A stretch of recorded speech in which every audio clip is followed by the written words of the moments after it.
Tende, Siritanatame, Shantyakwende.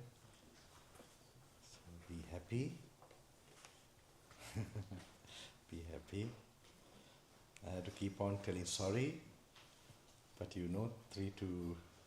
And you'll have to tell me, don't worry, Bhante. We are okay, we are practicing. You must tell like that. Okay. Don't make me very guilty. So something or the other, like my very bad habit.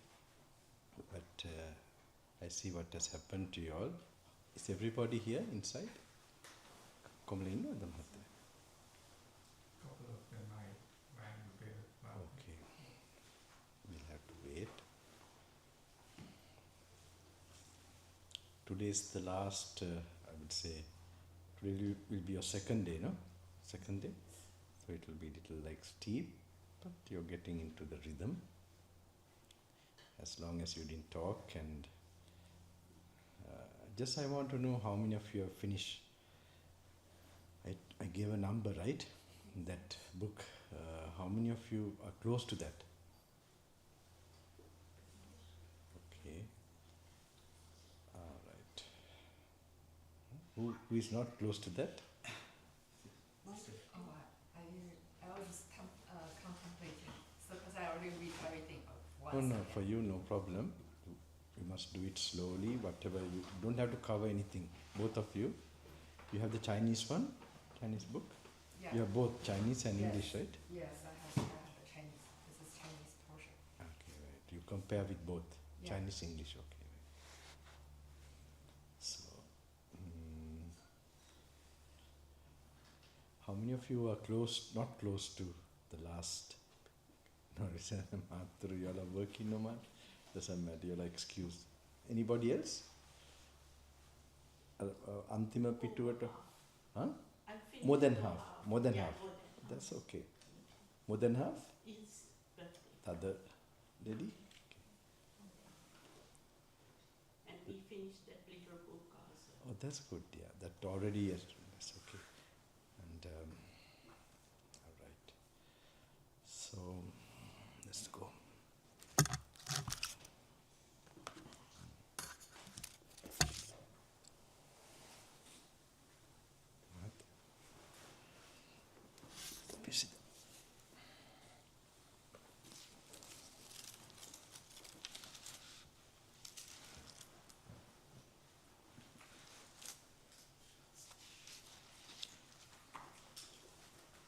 This place is a very good place for the practice, like though it's very hot outside, you have all the comfort to stay without that problem.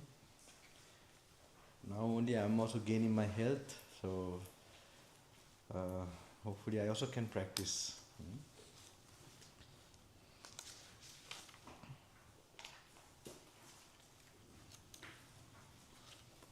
Where's your book? Oh, that one. How was did you do the reading? Yes. Close to that is close to the end of the page I told to read? You said 170? 170 something, no? Yes.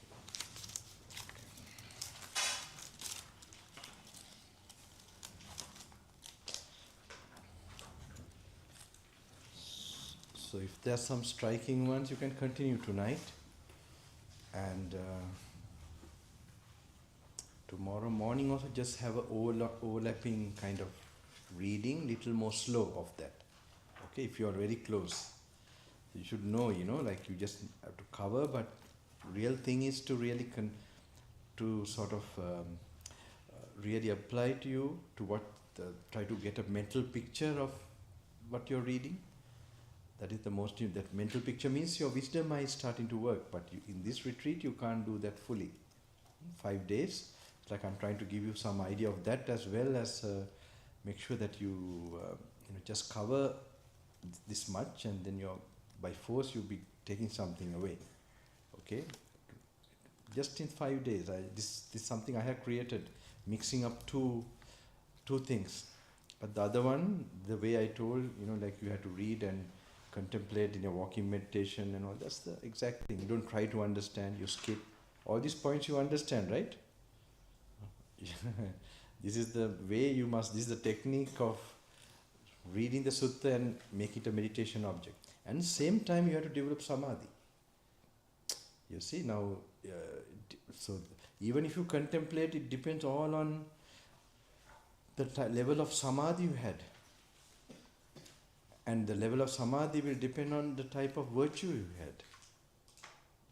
The mindfulness you had in your walk, how much you just, I call that, I'm sorry, I hope I'm not going to, in Sri Lanka I try to tell, like my people to, the animal walk, I call it. Taka taka taka taka dum. This is the mindfulness, very important. You have to try to practice that. Slowly before, not like samma, like very dull and slow. Of course, in this part of the world, and even if you're a lay person, you're working a lot, then you have to be very fast, I understand.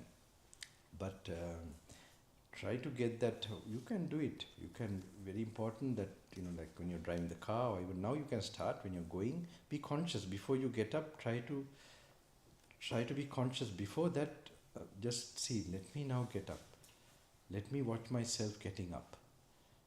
The body, so like that, just you have to remind, it won't come naturally. Okay, it's one part of the practice. When I now have to move, let me, not that you have to, it will be like, this will help you to ground yourself to the moment. It will go back again, your mind will go past, future, the habit. Then you have to bring again, let me observe the present things. Just simple things, the carpet, okay? Like that, just have to remind. It will go back. That reminding, little bit practicing is very good. Don't think you have to just all the time. And then, but it might happen suddenly, you might get some, because of these practices, early morning or something, a samadhi, at least after 3 months, 3 days, 3 months you need, 3 days at least, something you should get, then you'll get tuned, automatically you'll be living more in the moment. But this, in this practice, 5 days is very, very short time. So, but even in future, if you want to really attain something, you must make sure your daily life, slowly you become meditative. You perform the normal activities with meditation. That means without feeling tired. So the main one is, without feeling very big regrets, remorse, that is by following the main sila, the 5 precepts, and like this, and also feel great gratitude, all these qualities, and kindness in normal ways, how you do things, having positive attitude. This all will help you to keep energy and go within, and be honest from your heart, for to yourself, not worry about the world outside. And these things when you learn to do, then that's the basis. And the other one is more practice. That means you don't allow the sense contact. When you're driving, unnecessary things you're not going to see, hear. If they come, you don't look at the details. That's a practice you have to practice. So these are like you change the gear. In case you're in a very busy place, you can practice that. And that will reduce your monkey mind. And same time, you must try to practice mindfulness, the touch of the body, into the seat and the hand, steering wheel. So those things, just you learn to watch simple things. Then you might have some tasks to do in the sensual world, to deal with the working place or at family. Learn to have these compartments where when you need to attend to that, you think about it. Okay? Rely on spontaneity and, and having good at how you face it with kindness, not with crookedness, but with kindness. You check whether you are always with good intention you are doing. Then you do the right thing. If you want to progress in the Dhamma way. Okay, and you will also get ideas how to. I remember one time at university, my psychology professor, I think, was very happy with me because I used to meditate 1 hour and and then I used to create my own ideas, like say principles of management. I used to write my own ideas there, and the consumer behavior. I can't remember those days, so many topics. So the subjects that deal with psychology I took, and then I created my own kind of sort of explanations. So the teacher thought I have studied everything and then created a new idea. That's how they know. So he was very, very pleased with me. He was a Greek professor. So once, he had, we had to have groups, and then he made me the group leader. And I was a new student, and they were old students, 3 years, 4 years in the university. So they were not very happy with that. So what they did was, and those days I was in the initial period of the university, so I had already some sila, and I was doing the meditation. But after 4 months, one friend took me to some of the friends can be very, they can really take you somewhere out. He told me, just why not we just go and walk and come, and then I went with him, and then that routine broke. That's why I tell you to make a group. Those days I didn't see the practicality of it. You have to have a group, and to have that, then only you can continue in this kind of part of the world. Otherwise it won't practically work. So how much the group is not, really, you find some bossy and this and that, and you want to turn away. Keep that aside. Still, it's very helpful. Or something, you might notice, you are noticing your own defilements, but interaction with people that could create. But then you check also on your own, do you really progress? Or with a group, do you really be protected of some progress? You have to check honestly and then try to do what is good for you. We don't know, in case sometimes. So this gentleman, after 3 months it was a big problem for me. I want to come back to Sri Lanka also, but luckily I stayed and continued. So this teacher put me, gave me so then I saw when I was talking, some was looking this side, some were looking that side, different directions. They were not paying attention, not caring what I'm saying at all. So I was going to write the project, everything, do the project, and then they're all going to get credit. So I can't shout, I can't do anything. So what I told them, finally I told this one last thing, where everybody, whatever, everybody what they have done, they are part of the work, underneath they will be signing. Then all of them, what shall you do, what can you do? So you have to find ways. You have to find ways without getting angry. So your brain will work much better. You will do things more clearly when your mind is. It won't be a defect. But too much work is difficult to maintain meditation. So slowly, if you really want to progress, you must think slowly. Something social work, or something where you have more time. You must remember life is short. We have to do something. You have to place your values slowly. So this is how you have to find some way.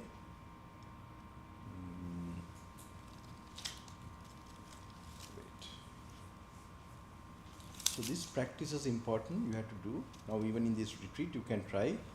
Be mindful when you're going, coming. Doesn't mean you're walking meditation, mindfulness. No, not like this. Just your normal movement. That will help your quality of samadhi when you sit for 1 hour, from 6 to 12, I have told to sit 1 hour, and 12 to 6, not more than 1 hour. Okay, that is also with metta, anapanasati, but you have to read. This in this short 5 days, you have to read, keep the hair. Some have seen they hold the book and read while they are walking up and down. In many retreats I have seen that. But that's good. Because I am not expecting, it's like a mental picture you have to get of the Dhamma.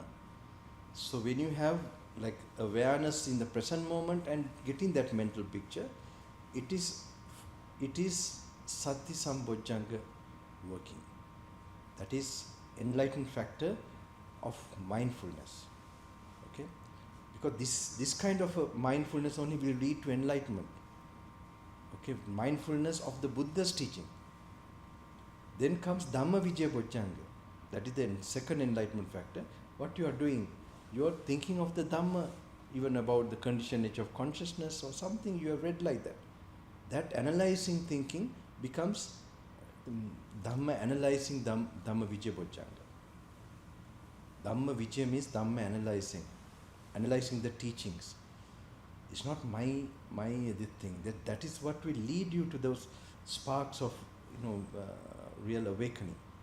So I've given some samples from the beginning, some of the explanations of my teacher, like last moment, the last breath, and last thought, and to show you the conditioned nature of consciousness. When conditions are not there, it won't arise. So, and also now you'll be reading those suttas, which you will get some kind of picture. But unless you have a tremendous potential from previous lives, something can happen in these days. But I'm doubtful, In my personal life, 14 days I spent. So I'm giving you what I did in 14 days, but of course half to the entire Kanda Vagga, entire Salayatana Vagga.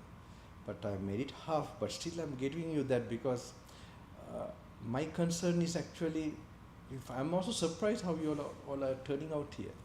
Because my concern is if you really want to become enlightened, I'm not thinking you all as lay people or monks or not like that. And this was only told to monks by my teacher.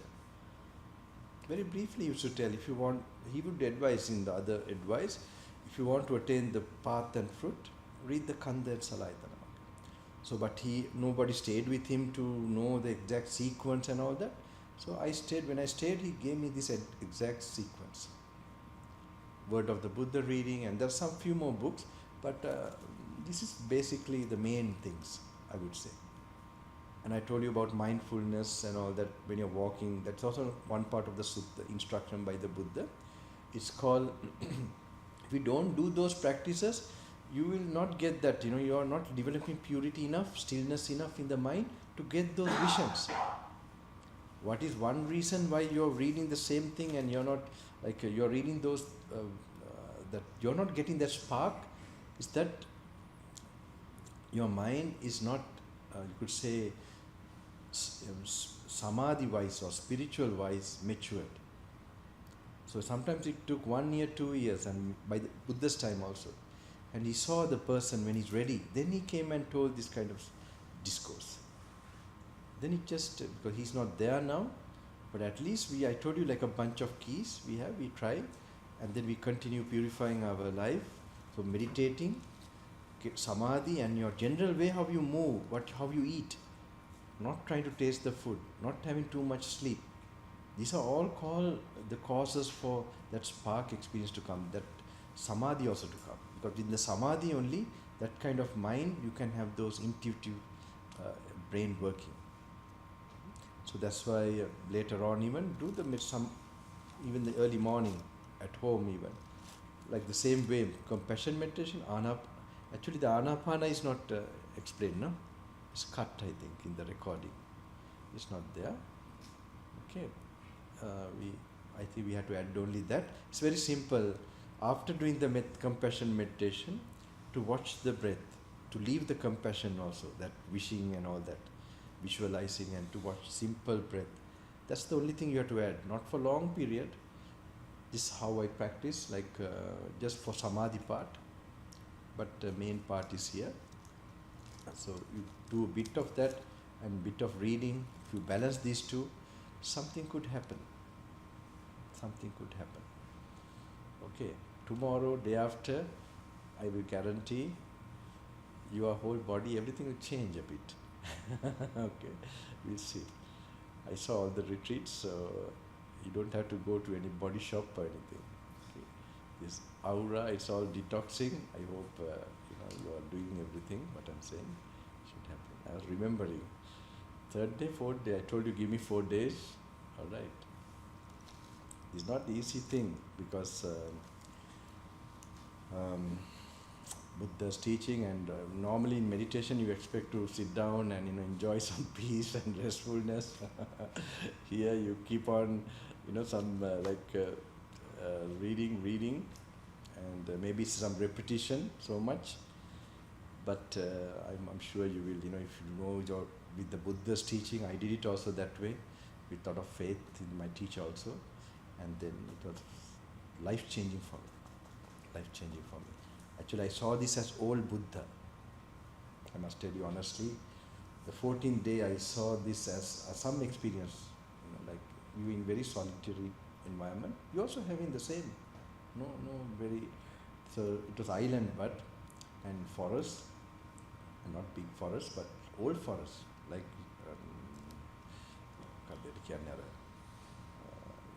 old forest, but in the island. So 14th day, I never forget. I had this kind of some particular. I was very strict. I didn't even look at the scenery. And like this, I was telling you, mindfulness, looking at the impurities. Suddenly, you can also look at it. Like you have the body and mental factors.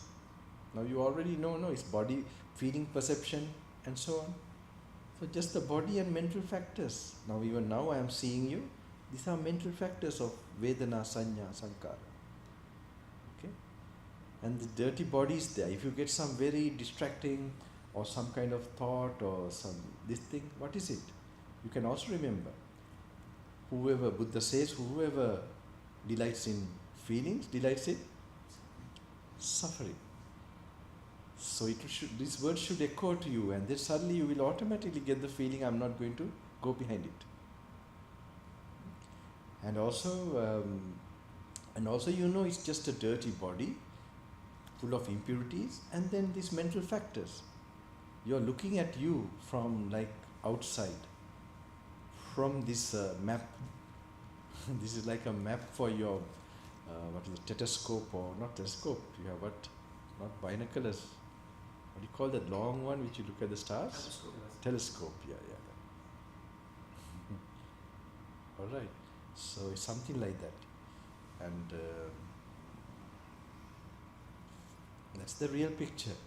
If we are mindful and going from outside and looking into what we call we, what is made up of, and just basically how it is. Like that, many things. That's why having mindfulness of the body, Buddha says one place that if you don't have a teacher, or teacher is no more, that means Buddha is no more, how to conduct yourself? So be mindful of the kayagata sati, mindful of the body. That will protect you. That will protect your inner journey. So even to get samadhi, you have to be mindful of the body. Even you have to get real wisdom, experiential wisdom, you have to be mindful of the body. Okay? Otherwise it will be intellectual. I don't know how to call it, whether intellectual wisdom, but it will be intellectual. It won't be that intuitive. So that's why we have to mix up, we have to keep maintaining, practicing, not looking at things, controlling the senses through food, and even your normal movement, again and again be mindful, not allowing too much sleep. Even sleep, all these are called charya dharma, your lifestyle, your spiritual lifestyle. And that's the main reason. Now it's given example, like you have an egg, and if you have a hen hatching the egg, right? If it's properly hatched, it will break open. The chicks will break open. Same way, if it's properly hatched, you will have those insights. Why some are not having those insights? It's not going hand in hand with samadhi or meditation. That type of meditation, samatha. Because the main blockage for that insight is the 5 hindrances, the reptilian brain, not having to have deep insight. An insight that will lead you to attain real nibbana. Not some kind of, very, it should be life-changing, life-transforming. Your defilements should really burst away, or you should be looking, even others should feel it, that there's a big transformation in you. So that's why this is a quite solid hope. It's same as the Buddha's time. There's no big this thing. It's only thing. It's So those are also in some suttas. I didn't tell you, I just explained to you all to practice, try to practice, so that this will help you.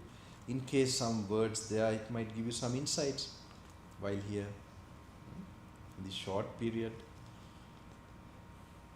Maybe some are struggling, sleep, this, that, maybe coming whole thing is getting like, churned.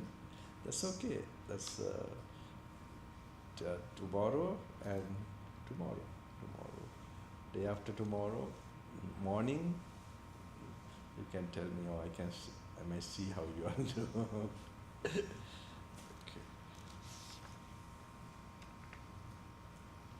We have to cover, you all have done good, I think.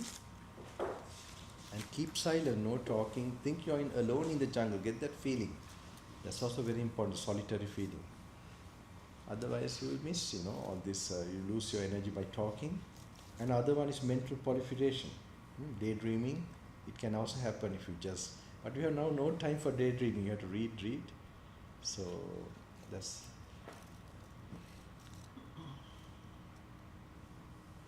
where did I stop yesterday? Anybody know? Okay, seeds. Bija Sutta, right? Yeah.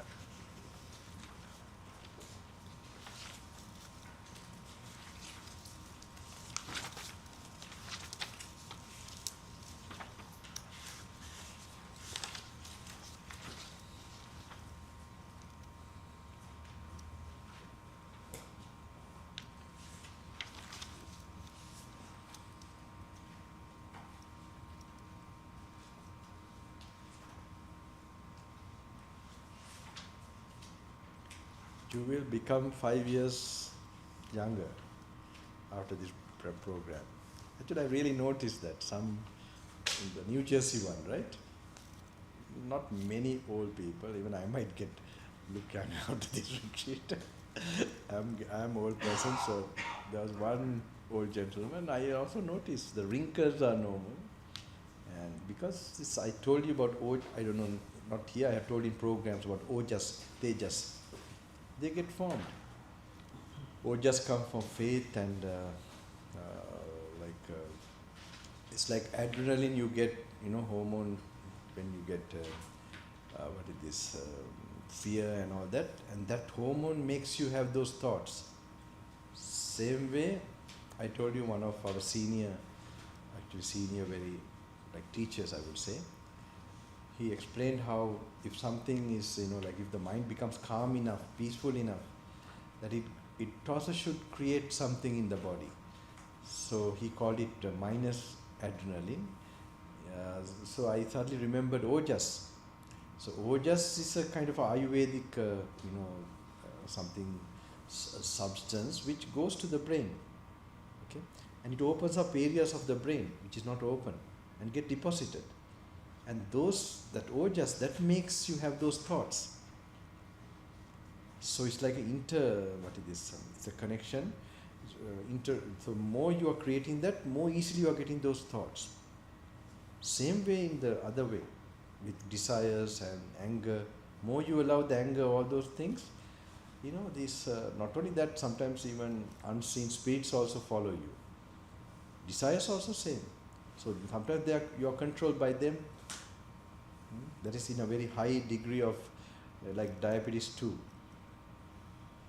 Right? When you have diabetes 1, 2, right? Or even like that, it's like same way.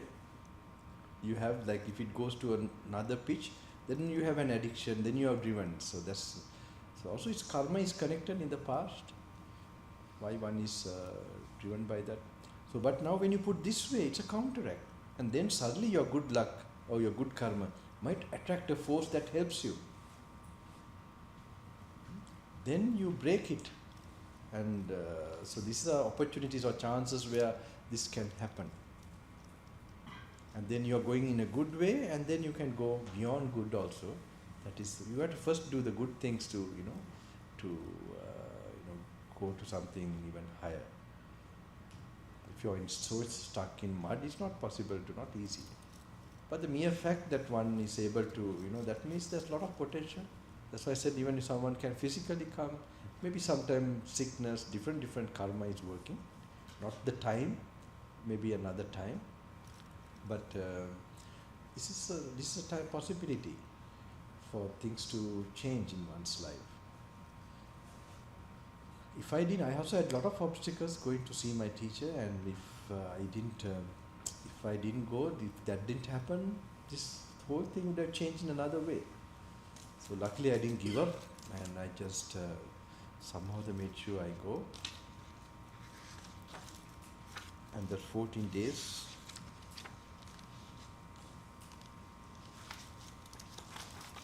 so let's see.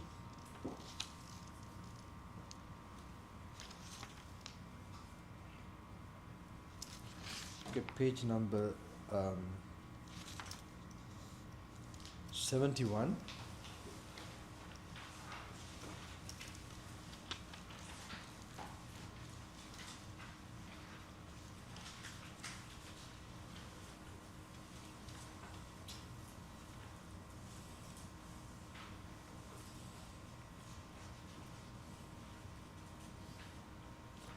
On one occasion, සිංහලක දන්නවද?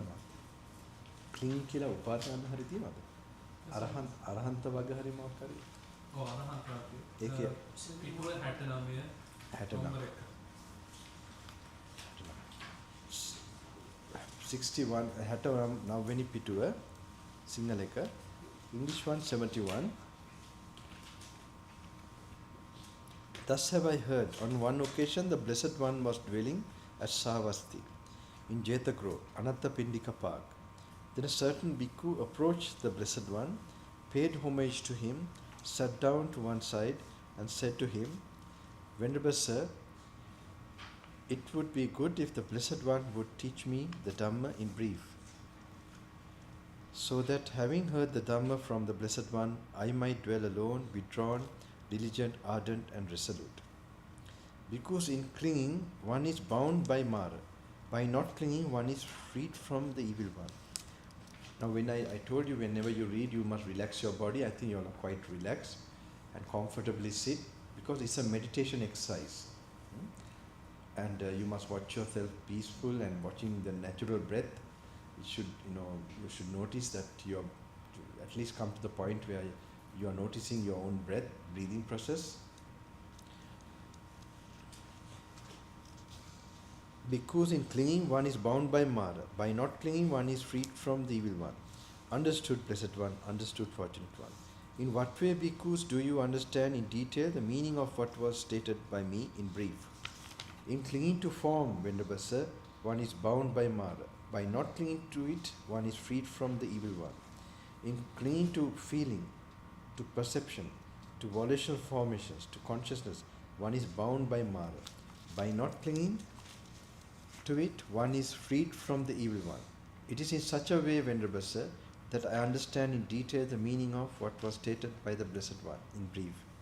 Good, bhikkhus, it is good that you understand in detail the meaning of what was stated by me in brief. In clinging to form, bhikkhus, one is bound by Mara. By not clinging to it, one is freed from the evil one.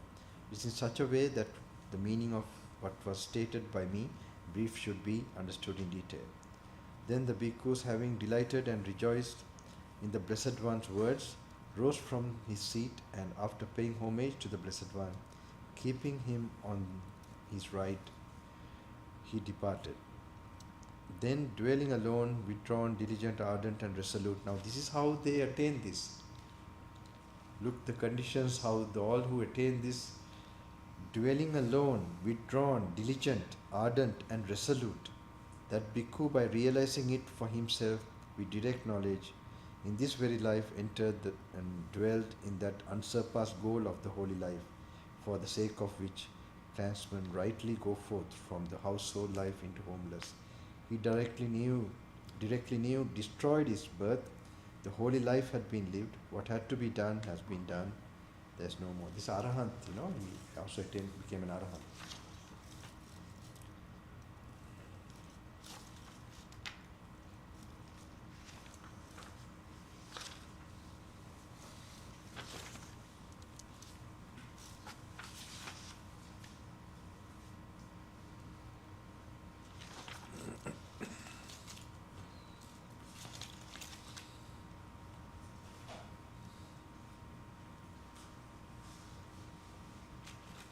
Okay, 73, next page.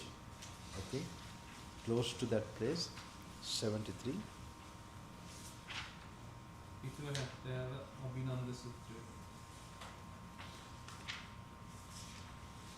Hattava Pitua. At Savasti, then certain bhikkhu approached the Blessed One and said to him, Venerable Sir, it would be good if the Blessed One would teach me the Dhamma in brief. You all read from the beginning, right? All of you? Okay. Some had some mistake, not in this retreat. Some retreats, they read only what I have read already. So, I'm sure this kind of mistake won't happen here.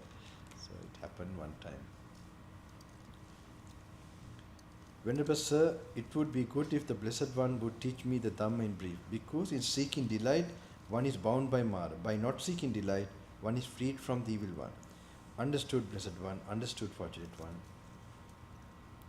In what way, bhikkhus, do you understand in detail the meaning of what was stated by me in brief? In seeking delight in form, Venerable Sir, one is bound by Mara. By not seeking delight in it, one is freed from the evil one. In seeking delight in feeling, in perception, in volitional formations, in consciousness, one is bound by Mara. By not seeking delight in it, one is freed from the evil one. In such a way, Venerable Sir, that I understand in detail the meaning of what was stated by the Blessed One in brief.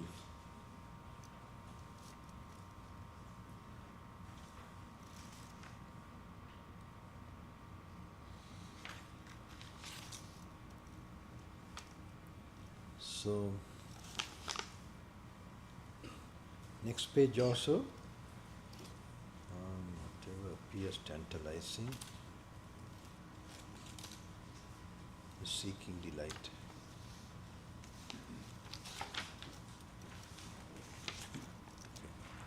So there is in English a short form, what does not belong to self, whatever appears tantalizing. These are very good, they have made it very short, but if you can repeat those the same the content, it will be very important. It's just short form is not good there, so your mind gets used to that, that's very important. So you do it on your own, all right. That the Radha, the same one, the last one.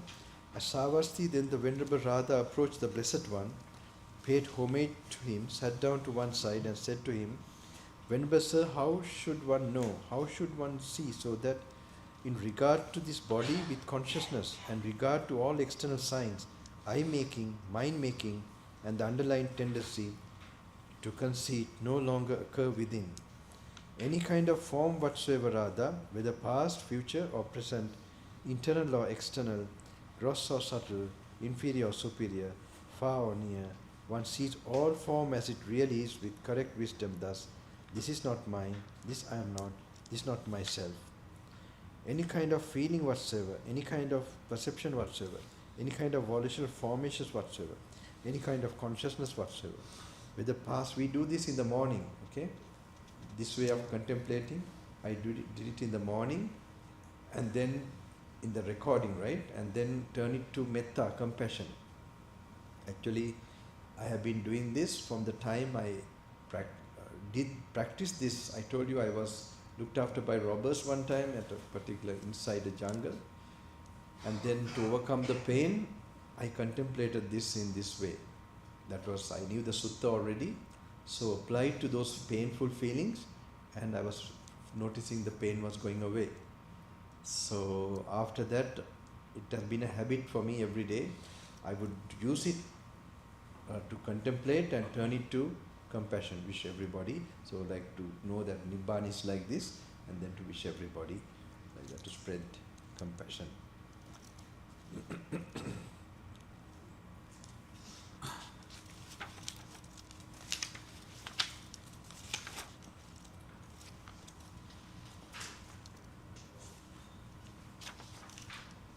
Okay, 81, page number 81.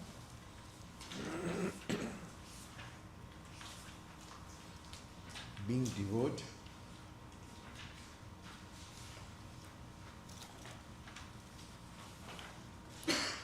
Arahanta Singha කියන සූත්‍රෙනි පස්සේ සිංහ හරි lion කියලා එන ඉංග්‍රීසි නේ. ඊට පස්සේ එනවා being ටික.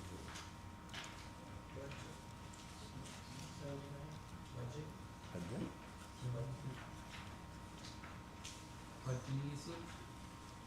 ඒකට උඩින් එනවද නිකන් verses වගේ? උඩින් එනවා verses වගේ නේ. කලින් සූත්‍රය තමයි සීයෝකම සූත්‍රය. ඒක පස්සේ ඒ කියන්නේ මේ කලින් සූත්‍රය අර සිංහයා මොකක් හරි. ඔව්. එතකොට හරි මේක තමයි. page එක කීයද? Sinhala 79. Sinhala. 79 Sinhala.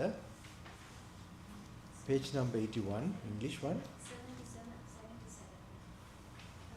That's the one. නෑ. වචන සූත්‍රය.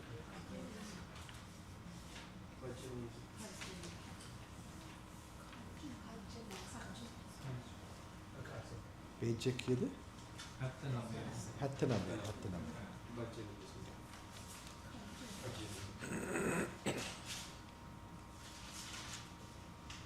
At Savasti bhikkhus, those ascetics and Brahmins who recollect their manifold past abodes all recollect the five aggregates subject to clinging, or a certain one among them. What five? When recollecting thus bhikkhus, I had such a form in the past, it is just form that one recollects. When recollecting I had such a feeling in the past, it is just feeling that one recollects. When recollecting I had such perception in the past, it is just perception that one recollects. When recollecting I had such volitional formations in the past, it is just volitional formations that I recollect. When, this is very important, now say something where you scolded somebody. Okay? So if you recall that, what do you recall? You're not recalling you. You're recalling, like say the reaction with anger, for example, okay? That reaction is what? The mental formation. Sankara. So why you would have had somebody, like irritating perception. Okay? So that was just perception. Okay? This is how you should look at it. And then so if you had like feeling, whatever feeling, like painful feeling, so that is just feeling. So, but you also know it was there that time and is no more. Okay? So just those components you remember. You have put a name, Gnanaloka, or some name to that. Okay, he's experiencing these things, but what is it? And you also think it's somebody, something, but you know even it has finished that way. But these components only you are recalling. Even if you recall past many births back, I was a king, I was this, I was that, maybe I was a Deva or Brahma. It's nothing but you are recalling a body, feeling, perception. So who have little bit glimpsed or realized or something, this lot of that ego and unnecessary baggage, it falls away. It should, because this, and also any pain with somebody or any happiness also with somebody. But happiness means it's gone, and you are, in a way you miss it. So that is a sadness. So that will also be gone. You'll be happy leaving somebody bad. That's a different thing. So, but then also you will not be affected by that. You will not notice anyone as good or bad or anything like that, or happy, some good experience or bad experience. They will be same for you with this wisdom. It should happen slowly in your mind. I had such a perception in the past. It is just perception that we're recollecting I had such volitional formations in the past. It is just volitional formations that I recollect. When recollecting I had such consciousness in the past, it is just consciousness that one recollects. And why bhikkhus do you call it form? It is deformed. Because therefore it is called form. Deformed by what? Deformed by cold, deformed by heat, deformed by hunger, deformed by thirst, deformed by contact with flies, mosquitoes, with sun, wind, sun, and serpents. It is deformed. Bhikkhu, therefore it is called form. And why bhikkhus do you call it feeling? It feels. Bhikkhu, therefore it is called feeling. And what does it feel? It feels pleasure, it feels pain, It feels neither pain nor pleasure. It feels bhikkhus, therefore it is called feeling. And why bhikkhus do you call it perception? It perceives. Bhikkhus, therefore it is called perception. And what does it perceive? It perceives blue, it perceives yellow, it perceives red, it perceives white, it perceives bhikkhus, therefore it is called perception. And why bhikkhus do you call it them volitional formations? They construct the condition bhikkhus, therefore they are called volitional formations. And what is the condition that they construct? They construct condition form as form. They construct condition feeling as feeling. They construct condition perception as perception. They construct condition volitional formations as volitional formations. They construct condition consciousness as consciousness. They construct the condition bhikkhus, therefore they are called volitional formations. And why bhikkhus do you call it consciousness? It cognizes bhikkhus, therefore it's called consciousness.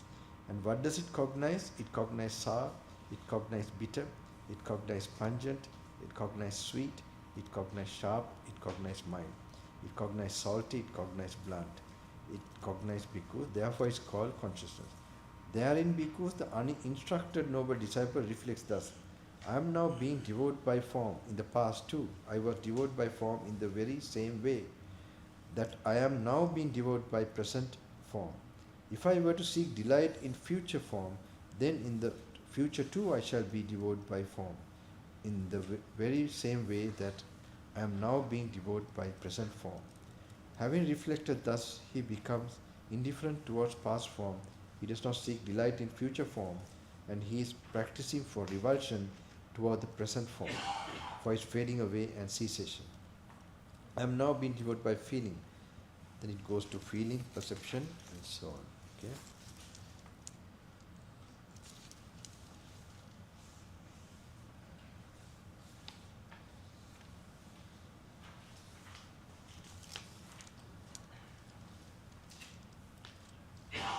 So, and if I were to seek delight in future consciousness, it goes to feeling, all this consciousness, because indifferent in the next page, the bhikkhus indifferent towards past consciousness. He does not seek delight in future consciousness, and is practicing for revulsion towards present consciousness, for its fading away and cessation. What do you think, bhikkhus? Is form permanent or impermanent? Is feeling, is perception, is volitional formations, is consciousness permanent or impermanent? As I told you, when Buddha is putting a question like that, it's not just to repeat, say, impermanent. You should put this question to you as if you have never heard this question or an answer to this before. Like your first time seeing your own body or form, and then try to get that, just to think without any memory of it in the past. What happens really? The body really, what happens to the body? Has there been any body that has not changed? You have to question yourself and really watch and get the feeling that this is bound to change, it is bound to pass. Then slowly you are activating another kind of awareness which is close to wisdom. Then only you answer the Buddha. And with that idea you have more let go of the body also. If that's the right type of impermanence that you are thinking, you have a kind of letting go of bodies. What do you think, bhikkhus? Is form permanent or impermanent? Is feeling, perception, volitional formations, consciousness permanent or impermanent? Impermanent, Venerable Sir. Is what is impermanent suffering or happiness? Suffering, Venerable Sir. Is what is impermanent suffering and subject to change, fit to be regarded thus: this is mine, this I am, this is myself? No, Venerable Sir. Therefore, bhikkhus, any kind of form whatsoever, any kind of feeling whatsoever, any kind of perception whatsoever, any kind of volitional formations whatsoever, any kind of consciousness whatsoever, whether past, future or present, internal or external, gross or subtle, inferior or superior, far or near, all consciousness should be seen as it really is with correct wisdom. Thus, this is not mine, this I am not, this is not myself. Now this one, in the recording you will hear, Atita, Anagata, past, future, Atitana, Pachuppanna, present, Ajjatava by the what is called yours and what is external to you, Chattama Olarikam Sukumam va. Whether it's an elephant's body, whether it's an ant's body. Hinangva Pranitangva. That is the body of in the hells or body of up in the heavens or the higher heavens. Hinangva Pranit Yamdureva Santikeva. What is near, what is far. All possible types of bodies you can get. Not mine, not I, not myself. Okay? So this is a mental exercise. These are very helpful. This is called because a noble disciple who dismantles and does not build up, who abandons and does not cling, who scatters and does not amass, who extinguishes and does not kindle. And what is it that he dismantles and does not build up? He dismantles form and does not build it up. He dismantles feeling, perception, volitional formations, consciousness, does not build it up. So you're getting into the vocabulary of the enlightened master. බුදුහාමුදුරගේ භාෂාවට යනවා පොඩ්ඩ. බය හිතනවා නේද හිතනකොට ඇත්ත කියනවා නම්. උන්වහන්සේ බලන්නේ කියන්නේ අර එතකොට රූප වේදනා සංඥා හැටියට ඔය බලන්න කියවන සද්ධාව ඇති කරගෙන with faith read. You're going into the language of the Buddha. May I ask a question? Yes. So, like I said, it's a repetitive all the time. I will say it in Sinhala because I read the Sinhala book. Then, so one වෙනකොට උනත් පංච උපාදානස්කන්ධයේ අනිත්‍ය දුක්ඛ අනාත්ම දැනගෙන දැන් අපි රූපය ගත්තොත් රූපේ ආකාරයක් තියෙනවා ආදීනවයක් තියෙනවා නිසානයක් තියෙනවා කියලා ඒ ටිකම තමයි ප්‍රැක්ටිස් කරන්න තියෙන්නේ අරහත් භාවයට යනකම් දැන් මම පොතේ කියපු විදිහට මට තේරුණා. එතකොට දැන් මට ඇතිවෙච්ච ප්‍රශ්නේ තමයි දැන් ඒ කාලේ හිටපු ස්වාමීන් වහන්සේලාට බුදුරජාණන් වහන්සේ ප්‍රශ්නේ අහපු ගමන් ඒ ස්වාමීන් වහන්සේලා ගන්නවා කොහොමද උත්තර දෙන්නේ රූපය අනිත්‍යයි ඒ විදිහට දැන් උපවාසී කරපු විදිහට නමුත් අපිට දැන් ඒක කියුවට තාම ඒකට ඔළුවට යන්නේ නැහැ අපි කොහොමද හිතන්නේ දැන් අපි රූපය අනිත්‍යයි ඔය ආදීනව ගැන කිව්වනේ ඔය process එකකින් තමයි මේක දකින්නේ කියලා. ඕක දැක්කමයි එන experience එකයි ඔය කියන්නේ. අපි කොහොමද ඒක දකින්නේ? ඒකට තමයි ඔය දැන් හිත හිස් කරනවා මේක මේ මොනවාද දැන් මේ විදිහට කල්පනා කරනවා මේ එක දැන් ඔය එක විදියක් නෙමෙයි. දැන් ගොඩාක් විදි තියෙනවා දැන් අර මං කිව්ව අර විඥානයේ conditions නෑ එහෙම කියලා. ඒක උනත් ටක් ගාලා හොඳට පෙහෙදුන්නොත් එතනත් නිවන දකින්න පුළුවන්. ඒක දැන් මෙහෙමයි ඔය කිව්ව නේද ඔය දැන් ඔය මේ මොකද්ද රූපේ උනත් දැන් මෙහෙමනේ. දැන් ඔය චතුරාර්ය සත්‍ය උනත් පළවෙනි සත්‍ය එක්ස්පීරියන්ස් කරනකොට අර තුනම තියෙනවා. එක්ස්පීරියන්ස් එකේදී. කියනකොට ලියනකොට කියන්නේ මෙහෙම එක්ස්ප්‍රෙස් කරනකොට තමයි මේ හතර පෙන්වන්නේ.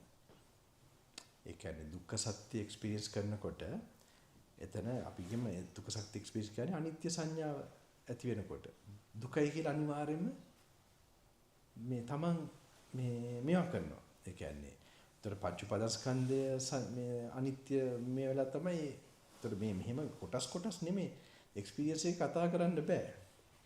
ඒක අර කියන්නේ යම් කිංචි සමුදය ධම්ම සම්බන්ධ නිරෝධ ධම්ම කියලා එක්ස්ප්‍රෙස් කරන විදිහම තියෙන්නේ. මේක අර මේ විදිහට මෙහෙම හිතෙන් මේ විදිහට ධර්ම පින්තූර ඇති කරන් ප්‍රැක්ටිස් කරනකොට ඒ විස්ඩම් එක ඒක මෝරලා ඒ එක්ස්පීරියන්ස් එක හිතපු නැති වෙලාවක එන්න පුළුවන්. ඒකට අවශ්‍ය කරන කන්ඩිෂන්ස් දාගෙන යන එක තමයි අර ඵලයක් එනවා වගේ ගහක. වතුර දානවා මොනවාද වල් පැල අයින් කරනවා පොහොර දානවා ওই ටික දාලා බලන් ඉන්න ඕනේ. තමන්ගේ පෙර පිනෙන වෙලාවක් තියෙනවා. එතකොට අර ඔන්න ගෙඩියක් මතුවෙනවා. ඒ ගෙඩි මතුවෙන විදිහට තමයි මේ රිට්‍රීට් එක හදලා තියෙන්නේ. ගෙඩි කියන්නේ මෙහෙම පොඩ්ඩක් හරි දළු දාන පැත්තට. මේ දවස් පහේ අඩු ගානේ පොඩි ප්‍රවේශයක්. හැබැයි කවුද දන්නේ පොඩ්ඩක් හරි ඒක හදිසි නැතුව දන්නේම නැතුව ඒව කර යනකොට අනිවාර්යෙන් ඒකට මේකක් එනවා. තේරුණාද දන්නේ නැහැ. තේරුණේ දැන් ඔබ මේ පොතේ කියන විදිහට ඒක සමාධියෙන් දැනගන්න ලැබුණා. එහෙම නැත්නම් සම්‍යක් ප්‍රඥාවෙන් දැනගන්න ලැබුණා. ඒ අනිත්‍ය වෙන්නේ කොහොමද කියන එක නම් මට හිතෙන විදිහට අපි ඒක ඩෙවලොප් කරගන්න ඕනේ අපේ ප්‍රඥාව. එතකොට තමයි සමාජයට අපිට ඒක දැනගන්න පුළුවන් වෙන්නේ නේද? වැටහීම. මේකනේ දැන් මගේ ප්‍රධාන මේක තමයි දැනගන්න එක ඕන තරම් සුත්ත ස්ටඩීස් ඕන තරම් තිබිලා තියෙනවා. සුත්ත ස්ටඩීස් අහලා තියෙනවද දන්නේ නැහැ. මගේ කනටත් ඇහිලා තියෙන හැම තැනම ඉස්සරින්දන් මම ඒකත් හොඳයි කියලා හිතනවා. මොකද සුත්ත ස්ටඩි එකවත් අඩු ගානේ හොඳයිනේ. සුත්ත මේ කමටහන් කරන්න කියලා මට වචනයක් දාන්න උනා. මොකද ඒක කමටහන් හැබැයි කෙරෙලා නෑනේ. මේ එතකොට මේක දැන් අර භාවනා යෝගියෙක් හැටියට මේක බලනකොට ඒවා කැලේ සමාක සුළු හාන්දුරු ටිකක් එහෙම ඒවා ඒ විදිහට කරා. මේක බහුතරයක් සමාජයේ එහෙම ප්‍රැක්ටිස් එකක් බහුතරයක් දකින්න උනේ නෑ. මට හිතෙනවා මේක ටිකක් එක අවස්ථාවක් කියලා ඒක. ඇත්තට එතකොට මේක කමටහන් කරන්න. ඒක ඉතින් කොහොම මේ හොඳට වඩාන යන කෙනෙක් මේ සමාජයට එන්නෙත් නෑ. මගෙත් මොන හරි කර්මයක් තියෙනවා මේ එන්න.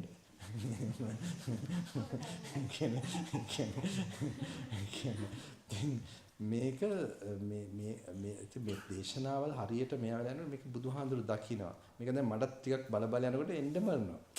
ඒක අර ලාවට පැහැදිලි වෙන එකක් තියෙනවා. ඒවා වුණොත් ඉතින් අර භාග්‍යතුමාසේ මේ වෙලාවෙම දකින්නවා කියන්නේ මට කියන දැක්මක් නෙමෙයි. ඔය පින්තූරයකින් එක නෙමෙයි. සද්ධාව ඇති වෙනවා, විශ්වාසය ඇති වෙනවා, සැකේ නැති වෙනවා. ඒකට හිත පිරිසුදු වෙලා මේකත් එක්ක ඇසෝෂියේට් වෙලා වෙලාවක් දෙන්න ඕනේ. ඒකට තමයි මිනිමම් තියෙන දවස් 4. මිනිමම් දවස් 4 ඕකේ බොඩි මේකක් එන්න පුළුවන්. ඒක අපි දන්න එකෙක් කියලා ගන්නවා. කොයි විදිහට හිටියද දන්නෙත් නෑ. ඒ රිට්‍රීට් එකේදී. ඉතින් හැබැයි දවස් 4ක් යනකොට මොන හරි තමන්ගේ තියෙන පොටෙන්ෂල් එක ඇවිස්සලා එන්න ඕනේ. මේ මීඩියා කෙනෙක් ලෝක පුදුමයක්. ඒ කියන්නේ දවස් 4ක් සූත්‍රات එක්ක ඒ කන්ඩිෂන්ස් ඔක්කොම එනවා කියන්නේ ඒක ටිකක් කවදාරි මේක එහෙම කරන්න වෙනවා. තව බුදුවරයෙක් මුණ ගැහිලා හරි. ඉතින් එහෙම ෆිසිකල් මුණ ගැහෙන්න ඕනේ නෑනේ ධර්මයේ. තාම මුණ ගැහෙන්නේ දහම්සොඬ රජුරෝ එදා පර්වතීන් පනින්න ගිය පදයක් අහගන්න. එහෙම නැති වෙච්ච කාලයක් නෙමෙයි. කොච්චර තියනවද? කොච්චර රෙකෝඩ් එකක්. ඉතින් මේක chances ගොඩාක් තියෙනවා. අපිට effort එකක් ඕනේ, විශ්වාසයක් ඕනේ මේ මාර්ගය මෙහෙමයි කියලා. එතකොට මොන හරි අඩු ගානේ මේක දැන් කර යනකොට ඕන කෙනෙකුට කරගන්න බැරි කමන්නේ. බුදුහාඳුනන් ගැරන්ටි කරන තැන්වල මේ මරණ මොහොතේ වෙනවා කියලා. මේ විදිහට කරොත් නිකන් මේ පාන් හැටිට නෙමෙයි. භාවනාවයි මෙහෙම බල වෙනේව කලවම් කරගන්න නැතුව ඉතින් කලවම් කරන්න වෙනවා මේ තමයි එකපාරටම එක්ස්පීරියන්ස් එකක් නාවොත්. දැන් ওই කලවම් කරන කට්ටියයි කොමන හරි වෙන හොයන කෙනෙක් ඉන්නවනම් මෙතන මේ විෂන් එක ඇවිල්ලා නැහැ. ඒක සිම්පල් මේකක්. තව මේක එක්ස්ප්ලেইন කර යන්න බලනවා නම් විෂන් එකක් තියෙනවා. ඒ විෂන් සෙන්ඩ් ඕනේ. අර කිව්වාගේ තියෙන විෂන් එකට පොඩ්ඩක් මෙහෙම මෝරන්න ඕනේ. එහෙම වෙන්න ඕනේ. ඒක තමයි එක පදයකින්, එක ස්මෝල් එක ලින්ක් එකකින්. බණ යේ ධම්මා හේතුපපවා කියනකොටම තමයි උපතිස්සකෝලිත උපතිස්ස පරිබ්‍රාජකයාට ඒක සාරිපුත්ත මහරහතන් වහන්සේ වෙන්නේ හිටපු. දැන් ඒකලම සංසාරේ පාරමී මෝරලා තිබ්බ එකක් තියෙනවා. යේ ධම්මා හේතුපපවා. යම් ධර්මයක් හේතුවෙන් හටගන්නවා. ඕකම ඇති වුණා මේ. ඉතින් මේක විවිධ තමයි ටික තේරිච්ච ඒවා ටිකක් තියාගන්න වෙන් කරලා නෝට් කරලා. තේරෙනවා කියන්නේ හිතට ටිකක් ගැලපුණ ඒවා. එතනම රැඳිලා ඉන්නත් එපා. ආයි පුරුදු වෙන දිගටම ස්කෑන් කරන් කීව යන්න. මම කියන අනාගතේ වුණා. එහෙම වුණාම ඒක තමයි. ඒ වගේ අර එහෙම තමයි ජීවිතේ පිරිසුදු කර යන එක මේ පැත්තෙන් කරන්නේ. කවදාත් ඒක වැඩක් නැතුව මේකේ මොනවත් වෙන්නේ නැහැ. අර විෂන් පැත්තක් ඇරෙන්නේ නැහැ. ඉතින් අපිට ඒක කරගන්න එපා. බුදුන් දකින්න එපා. ධර්මයේ දැකලා. ඒක බැරි කමක් නෑ. මම දකින්න ගොඩාක් අය තීර්ච කට්ටියක් ඉන්නවා අර මට අද පෙන්නුවා අර මලේසියාවේ ප්‍රෝග්‍රෑම් එකට ඒගොල්ලන් දාපු මොකද්ද ෆ්ලයි එකනේ. ඉතින් තියෙනවද මහත්තයෙක්? නෑ. ඉතින් මේ අය මහත්තුරු දැන් අර ඕගනයිස් කරන මල්ලිලා වගේම ඉන්නවා හොඳ කට්ටිය හොඳට තේරුම් ගන්න තියෙනවා ඒ අයිඩියා එක. මේ තේරුම් ගන්න නැතුව තේරුම් ගන්න විද්‍ය සූත්‍ර වලින් ඒ කියන්නේ ඒක අපරාධ తీරන හරි වටිනවා. මොකද මට සතුටුයි මම මැරුණත් ප්‍රශ්නයක් නැහැ. ඒක හරියට මේ ඕකේ ටෙක්නික් එකක් නේ මේක. ඒ දේශනාව කොහොමද කමඨාන් කරන් යන්නේ කියන එක අද ගන්නේ වචන වලින් මිනිසුන්ට ඒක තේරුමක් තියෙනවා කරන හැටි පොත අරගෙන. ඉතින් මේක මේ එහෙම යන්න උනන්දුවක් තියෙන කෙනෙක් ඉන්නවා. මම අවශ්‍යම නැහැ මේ දේශනාවල අවශ්‍යයි. අර ඉතින් මෙහෙම ධෛර්යයක් දෙන්න මම හම්බුනොත් හොඳයි.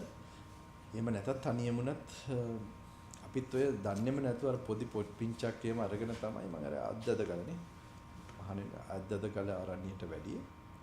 ඒ වැඩියම මේ උදේ පොඩ්ඩක් කියවනවා. ඒක සක්මන් කරනවා. ඔහොම නිකන් ඔහෙ ඉන්න ගම. කයට 100 පීටලා ඔය ලොකු ස්ට්‍රේන් එකක් නෙමෙයි. ඒක පාටම යම් දේවල් මතුවෙන්න පුළුවන්.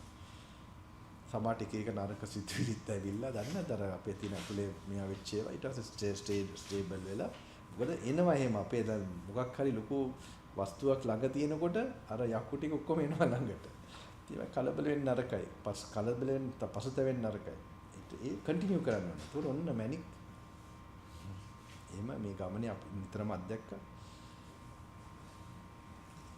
අපේ ලොකු මානයක් තිබ්බොත් තමයි අපි ඉතින් අර හිතෙන්නේ අපි ගැන හිතෙන්නේ අපි මෙහෙම ඉන්න ඕනේ අරම ඉන්න ඕනේ. ඒවත් ලොකු බාධා වෙනවා.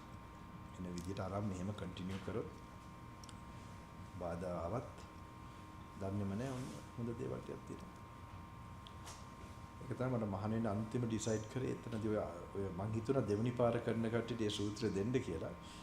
මොකද තමයි මේ නිදාන වර්ගයේ එනවා හරි ලස්සන පටිච්චසමුපාදේ මේ මොනවාද පිටිපස්සට මේ කියන්නේ එහෙම මොනවාද ඒක පිළිවෙලටයි තායි පිටිපස්සට කරන විදියක්. ඉතින් ඒකේ පොඩි සූත්‍රයක් තිබ්බේ. පොඩි පොතක. ඉතින් ඔය සූත්‍රේ මට සෑහෙන පිටුණා. ඉතින්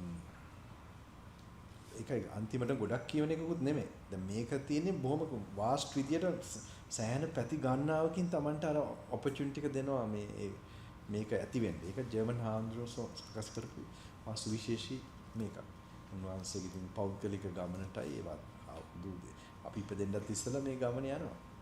තනින් තන ආරංචි වෙනවා කට්ටියට මේම හාමුදුරු කෙනෙක් ඉන්නවා කියලා. උන්වහන්සේ පබ්ලික් එකේ කිසිම මේකක් නැහැ. යාර හැමෙන් හම්බෙච්ච අයට ඉන්ස්පිරේෂන් ලැබිලා තියෙනවා. ඉතින් හාමුදුරු කාමරේ හිටියොත් කාමරේ කියලා එනවා නැත්නම් චාරිකාවේ පාගමනේ අපිට ඉතින් පයින් අච්චිලා ගෙදර පිටුසිඟානාව මාසෙක සැර. ඉතින් ඕකෙන් තමයි මගේ දෛවයක ලොකු මම ලැබිච්ච ලොකුම ලාභය මම හිතන්නේ ඒක මේ ජීවිතේ. මොකද ඒ සත්පුරුෂ මේක. ඒක සසර මට පේන විදියට දැන් මෙහෙම හම්බ වෙන එකත් මොන හරි උන්වහන්සේ කියපු අවස්ථාවක් තිබ්බා. මේ කට්ටිය බලන් ඉන්නවා වහන්සේ ගිල උදව් කරන්න කියලා. ඉතින් උන්වහන්සේ වෙන අයට කියන්නේ කැලේ යන්න එක්කෝ මේ පළාතට යන්න එපා මේ මිනිස්සු අතරට. ඉතින් ඒක සමහරට මම හිතන අර නෝට්ස් වගේක් මම හම්බෙලා ඉස්සර මේ කුටියේ ලියපු ඒවා තියෙනවා තිබ්බ කොළ කෑලි වලින් ඔය දැන් හම්බුනාම දිනේ දාලා පොඩි නෝට්ස්. ඒක දැන් කට්ටිය පොතක් කරලා දෙයි ඒක ප්‍රයෝජන වෙයි කට්ටියට. උන්වහන්සේගේ හිතන විදියයි කරන සමහරට හැබැයි මේ වගේ ගොඩක් දැන් මේක වඩන විදිය මම ඉතින් ගොඩාක් එක්ස්ප්ලেইন කරලා කියනවා කට්ටියට. සයිවන්ස් කියනවා හැබැයි අර භාවනා කරන එකයි සූත්‍ර කියන එකයි දෙකම එකට කරන්න ඕනේ ගොඩක්. මටත් ඉතින් ඒක ලේසි ගැලපෙන තේරෙනවා මොකද්ද කියන්නේ කියලා. ඒක එක්ස්පීරියන්ස් කරන්න යන කෙනෙක් එක්ස්පීරියන්ස් කරලත් ඇති තමයි මම තේරෙන විදියට. මම කියන්න ගියේ මම ඒක වෙනයි මම පවුනේ මේ කට්ටියට when I looked at that first retreat this with my teacher, I felt this was like the old Buddha. This was like the old Buddha, you know, like it came to my mind like this is like, these suttas are like, because after some days, like I've been brainwashed in a positive way, and then suddenly some clarity or some insights when it happened, then I felt this is like the old Buddha, ocean of wisdom here. And I was very grateful, like my teacher was like a drop in that ocean.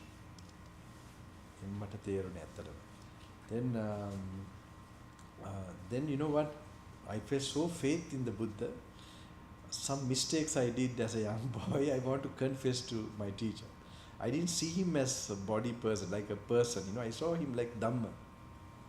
So I was not shy or anything, I thought I must confess to him. Whatever, you know, some things I have done as a young boy. So I was still young that time, also 23.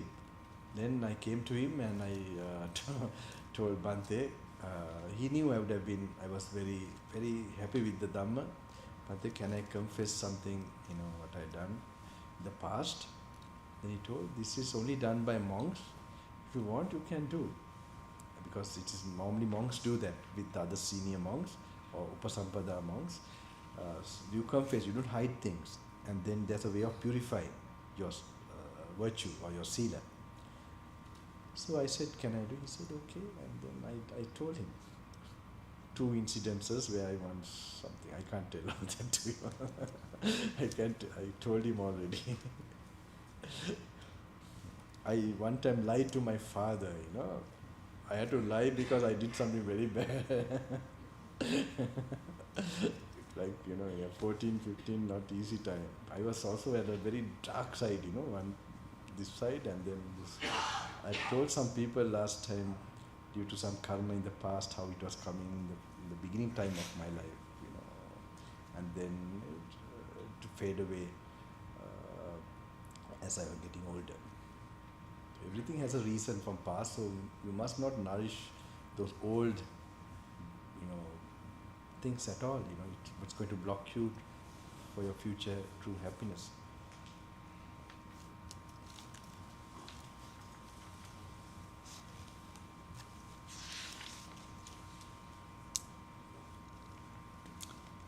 පිටුව දමාත්ත බීන් ඩිවෝට් කියන කියවනද අපි එක? ඔව් අපි කියව what is abandoned.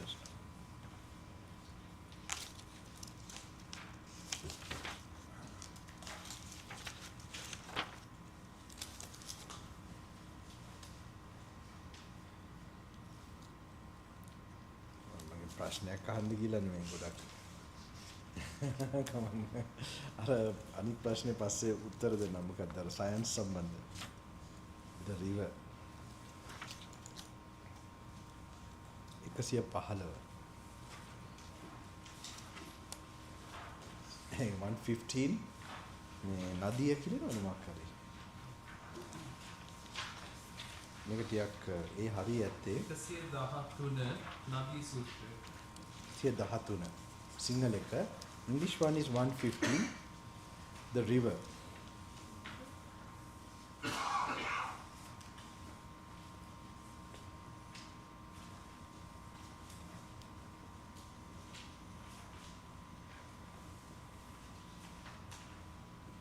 The river. Bhikkhu, suppose there was a mountain river sweeping downwards, flowing into the distance with a swift current. If on either bank of the river kasa grass or kusa grass were to grow, it would overhang it. If rushes, reeds or trees were to grow, they would overhang it. If a man being carried along by the current should grasp the kasa grass, it would break off and he would thereby meet with calamity and disaster. If he should grasp the kusa grass, it would break off and he would thereby meet with calamity and disaster. If he should grasp the rushes, reeds or trees, they would break off and he would thereby meet with calamity and disaster. So too bhikkhus, the uninstructed worldling regards form as self. Oh, this is very important, like this view. Or self as possessing form, or form as in self, or self as in form. That form of his disintegrates and thereby meets with calamity and disaster. He regards feeling as self, perception as self, volitional formation as self, consciousness as self, or self as possessing consciousness, or consciousness as in self, or self as in consciousness. That consciousness of his disintegrates and he thereby meets with calamity and disaster. What do you think? Now, how many of you don't understand this one? කී දෙනෙක් මේක තේරෙන්නේ නැද්ද? Okay. ඔකොටම තේරෙනව නේද? තේරෙනවද? තේරෙන්නේ නැති කෙනෙක් කවුරු ඉන්නවද අතුස? හරි. හරි. So too bhikkhu, the uninstructed worldling regards form as self. දැන් අර kusa grass, like you're holding to those, which is it will just remove. It will not give you refuge. You will just get flown by the river. So the same way, when you have these views, when you have attachment only, you get this view to the body as my body. Okay, or I am in the body, or this kind of views. We are already having it. Okay, we are very much thinking this body is mine. And even the feelings we think I am feeling, this is my feeling, my perception. Alright? So when you are like that, when your feelings, perceptions, they are bound to change. Your body is also bound to change. The change is the river, the flowing nature. You can't stop the river. River will be flowing and carrying you away. So if you try to find refuge in this kind of view, that means a body that is going to flow, you're going to be very sad and disappointed. Okay? So you think of even another people, we are getting attached to other bodies. Maybe husband, wife, children, mother, father. And what happened? When you hold into that, more you have held to and more you have not practiced like this, reminding yourself the truth and have no deep experience of it. When it passes away, your sadness will be thousandfold more than that attachment. It will be real sadness. You go to the cremation ground. I mean, you don't have it here, but in India, I go daily. That's my entertainment place in Kathmandu. You see the people. They are raw suffering. The sadness. The body is. There's no life in the body. Not in the dead body. In the people who are crying. If you look at them, they just can't get up. They're almost fainting. Why? There's so much attachment, no training, no detachment being trained at all. So just think of it. Do you understand that way? What's the definition of the word volition? Okay. What does that mean? Yeah, I will tell you. I explained in the previous time, like it is a factor of consciousness. In a moment of when you're conscious, now you're conscious of me, right? Alright. So it happens so fast. First you feel something, and what you feel, you perceive it as pleasant, unpleasant and neutral. That is called the perception, which is told here. And there's something that reacts the way you perceive. Like if you perceive it as pleasant, you react with greed. Okay, if you think Bhante is nice, you will think, oh, I must go and listen to him more. Okay, that reaction that way. And then if you feel unpleasant, you react with, if you perceive it as unpleasant, you react with aversion or irritation. And if you react with, like, if there's a neutral feeling, it will be like a neutral reaction. So that's called delusion. That reaction part is called volition. Volition means intention. The intention is formed because of that perceiving, and then you react. So it's the reaction to the perception. Yeah. So that is called volitional formation. This is the English word given to Sankara. In the 5 skandhas, you have body, feeling, perception, and mental volition, and vijnana. In that, this is the body is rupa, other one is vedana, sanya, sankara. Sankara is the one. And in the Paticca also, in the 12 links also, you have ignorance is the cause for sankara, and that's the same sankara, karma creating sankara. Okay, with greed, hate or delusion, you react. So that is creating consciousness. Sankara pacca vijnana. So that is karma you create. It's the immediate karma and the resultant karma. So now you get the I object. These are past karma result. For that, corresponding to that, you get the type of consciousness. Yeah. Can it be considered as thoughts? Wait. Multiple questions. Just yes. Sorry. No, you start. Otherwise. Okay. So volitional formations, they're called sankara, right? Yeah. Is it volition cetana? Yeah. Okay. That's why they are trying to give. That's why they are giving that word volition. Okay. Chetana. So that's the root word in there. You don't have one word in English, so they are giving it. Yeah. So that's the thing. Chetana. Chetana is karma. Yeah. Yes. So why in the Khanda and in Paticca Samuppada, the Sankaras orders are different? Order. That's Yeah. another way of. It is another way of looking at it. Okay. It is not that the order is different. It is another way of looking at this process. So there's no like same thing. You look. Someone is looking from here, then someone is looking from below. So then but the simple thing is Buddha is trying to show always cause and effect. This is the cause of this. This is the cause of this, because to show that to know that the nature of bound to be impermanent, that the causes are impermanent, like that to notice. It's really not exactly like that also, but when you keep on thinking that way and having mindfulness of the body, with that help, there can be some spark of that impermanence is a very special one. that can come, that again you can't intellectually think and explain and all that. You have to meditate and don't try to understand too much of it. You understand? You understand not to understand too much. Okay. Contemplate on that. Contemplate, that's good. That's a good word, contemplate. You can contemplate on that.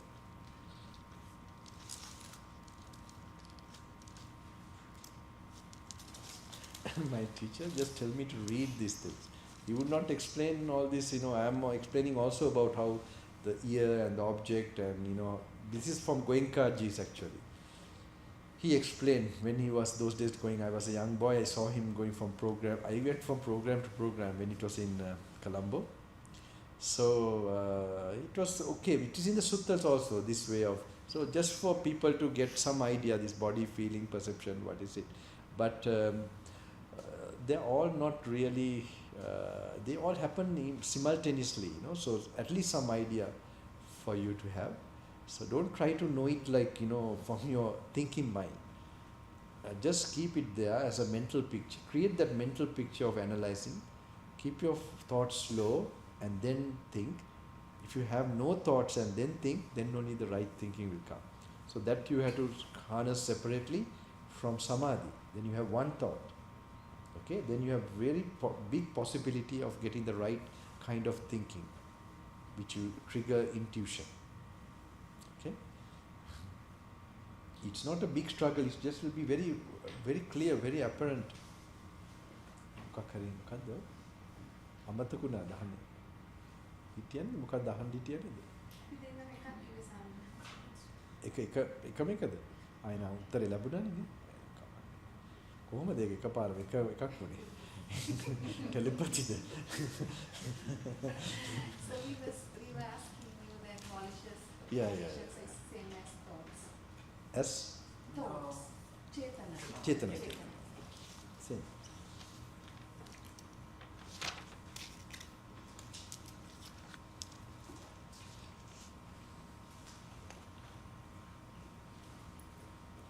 Perception as self, volition forms. This is clear, no? It's okay, no? Oh, we are coming to the end of what you are supposed to read. The lump of foam. What I have. It's a nice sutta. Very nice for meditation. 117. Sinhala එක දන්නවද? 115 තුන. One occasion, the Blessed One was dwelling at Ayodhya, on the bank of the river Ganges. There the Blessed One addressed the bhikkhus thus: Bhikkhus, suppose that this river Ganges was carrying along a great lump of foam. A man with good sight would inspect it, ponder it, and carefully investigate it, and it would appear to him to be void, hollow, and insubstantial. For what substance could there be in a lump of foam? So too, bhikkhus, whatever kind of form there is, whether past, future, or present, internal or external, gross or subtle, inferior or superior, far or near, a bhikkhu inspects it, ponders it, and carefully investigates it, and it would appear to him to be void, hollow, insubstantial. For what substance could there be in form? Suppose, bhikkhus, that in the autumn, when it is raining and big raindrops are falling, a water bubble arises and bursts on the surface of the water. A man with good sight would inspect it, ponder it, and carefully investigate it, and it would appear to him to be void, hollow, insubstantial. For what substance could there be in a water bubble? So too, bhikkhus, whatever kind of feeling there is, whether past, future, or present, internal or external, gross or subtle, inferior or superior, far or near, a bhikkhu inspects it, ponders it, and carefully investigates it, and it would appear to him to be void, hollow, insubstantial. For what substance could there be in feeling? So that silent contemplation is the one, with this. So even a feeling you can remember, try to get a hold of it, and just think of it, how fleeting it was, and how like all feelings, whether it's meditation feeling also, like a peaceful feeling you got, or a sensual feeling, any feeling. Just a feeling is such a empty. So you're going to know nature of feelings, and when you know it's empty, you're already out of close to Nibbana. So just alone that deepening of that simple empty mind thinking, that is very important. Empty mind thinking, new words I'm getting. How do you empty? Empty mind means empty mind of sensual thoughts, five sense thoughts, and thinking. That's only just one thought will come. That's what you trigger. Just take one of this, what you understand, and you can, in the walking meditation, try to think about it. Carefully investigate. Suppose, Bhikkhu, that in the last month of the hot season, at high noon, a shimmering mirage appears. A man with good sight would inspect it, ponder it, and carefully investigate it, and it would appear to him to be void, hollow, insubstantial. For what substance could there be in a mirage? So too, because whatever kind of perception there is, whether past, future or present, internal or external, gross or subtle, inferior or superior, far or near, a bhikkhu inspects it, ponders it, and carefully investigates it, and it would appear to him to be void, hollow, insubstantial. For what substance could there be in perception? Suppose, bhikkhus, that a man needing heartwood, seeking heartwood, wandering in search of heartwood, would take a sharp axe and enter a forest. There he would see the trunk of a large plantain tree, straight, fresh, without a fruit bud core. He would cut it down at the root, cut off the crown, and unroll the coil. As he unrolls the coil, he would not find even softwood, let alone heartwood. A man with good sight would inspect it, ponder it, and carefully investigate it, and it would appear to him to be void, hollow, insubstantial. For what substance could there be in a trunk of plantain tree? So too, bhikkhus, whatever kind of volitional formations there. Now you can really apply this to something that immediately, recently obsessed you. Something that you felt like really real, and you can immediately apply this. And you can see how things change, how you look at it. Whether past, future or present, internal or external, gross or subtle, inferior or superior, far or near, a bhikkhu inspects them, ponders them, and carefully investigates them. As he investigates them, they appear to him to be void, hollow, insubstantial. For what substance could there be in a volitional formation? Suppose, bhikkhus, that a magician or a magician's apprentice would display a magical illusion at a crossroads. A man with good sight would inspect it, ponder it, and carefully investigate it, and it would appear to him to be void, hollow, insubstantial. For what substance could there be in a magical illusion? So too, bhikkhus, whatever kind of consciousness there is, whether past, future or present, internal or external, gross or subtle, inferior or superior, far or near. What do you think?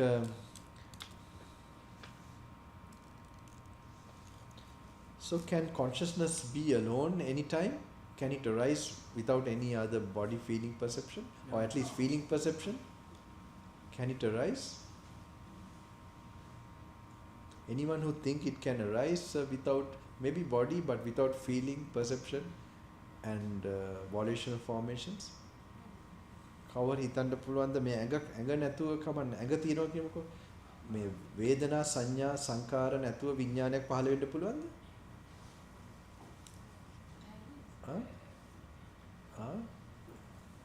එහෙම අවස්ථාවක් තියෙනවද? Is there any time it can arise like that? Oh, you are sane, huh? Okay, I am only not sane. Okay, all right. So you all have been doing this program properly. If you give an answer to that, yes, I'll have to find somewhere to hang myself. Okay. So they are very simple. Now you know that when you find emptiness in any one of them, all is empty. Okay. So okay. Seeing thus, bhikkhus, The instructed noble disciple experiences revulsion towards form, revulsion towards feeling, revulsion towards perception, revulsion towards volitional formation, revulsion towards consciousness. Experiencing revulsion, he becomes dispassionate. Through dispassion, his mind is liberated. When he is liberated, there comes the knowledge, is liberated. He understands, destroyed his birth, the holy life had been lived, what had to be done had been done. There is no more for this state of being. This is what the Blessed One said. Having said this, Fortunate One, the teacher, further said this. Form is like a lump of foam. Feeling is feeling like a water bubble. Perception is like a mirage. Volitions like a plantain trunk. And consciousness like an illusion. So explained the kinsman of the sun. However, one may ponder it and carefully investigate it, and it appears but hollow and void when one views it carefully. With reference to the body, the one of broad wisdom has taught that with the abandoning of three things, one sees this form discarded. When vitality, heat and consciousness depart from this physical body, then it lies there cast away, food for others, without volition. Such is this continuum, this illusion, beguiler of fools. It is taught to be a murderer. Here no substance can be found. A bhikkhu with energy aroused should look upon the aggregates thus, whether by day or at night, comprehending, ever mindful. He should discard all the fetters and make a refuge for himself. Let him fare as with head ablaze, yearning for the imperishable state. So day and night.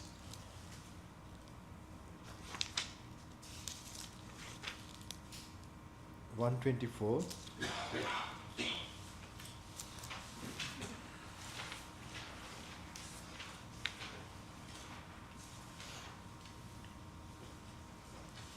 The leash killer mate.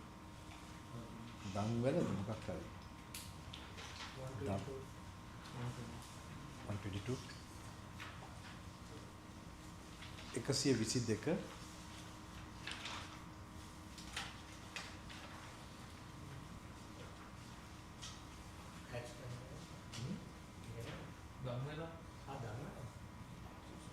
ධම්මවල කියලා වගේ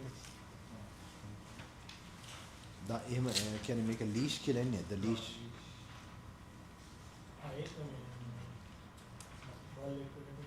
ඔව් බාල සම්බන්ධ මොකක්ද ඒකේ නම් page එක ඒක දෙක කියලා නම් සූත්‍ර දෙකක්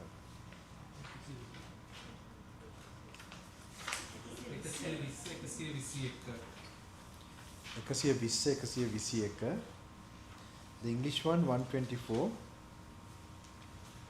Because this samsara is without the leash, right? Because this samsara is without a discoverable beginning. At first point is not discerned of beings roaming and wandering on, hindered by ignorance and fettered by craving.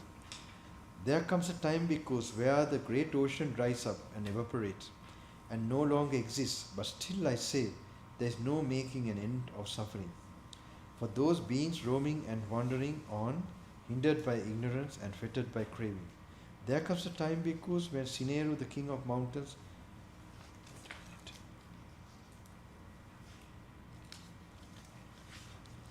there comes a time because when Sineru, the king of mountains, burns up and perishes and no longer exists. But still I say there is no making an end of suffering. For those beings roaming and wandering on, hindered by ignorance and fettered by craving. There comes a time because when the great earth burns up and perishes and no longer exists, but still I say there is no making an end of suffering for those beings roaming and wandering on, hindered by ignorance and fettered by craving. Suppose bhikkhus, a dog tied up on a leash was bound to a strong post or pillar. It would just keep on running and revolving around that same post or pillar. So too the uninstructed worldling regards form as self, feeling as self, perception as self, volitional formation as self, consciousness as self. He Oh, I don't know. That's He just keeps running and revolving around form, around feeling, around perception, around volitional formations, around consciousness. As he keeps on running and revolving around them, he is not freed from them, freed from form, not freed from feeling, not freed from perception, not freed from volitional formations, not freed from consciousness. He is not freed from birth, aging and death, not freed from sorrow, lamentation, pain, displeasure and despair, not freed from suffering, I say. But the instructed noble disciple does not regard form as self, nor feeling as self, nor perception as self, nor volitional formation as self, nor consciousness as self. He no longer keeps running and revolving around form, around feeling, around perception, around volitional formations, around consciousness. As he no longer keeps running and revolving around them, he is freed from form, freed from feeling, freed from perception, freed from volitional formations, freed from consciousness. He is freed from birth, aging and death, freed from sorrow, lamentation, pain, displeasure and despair, freed from suffering, I say.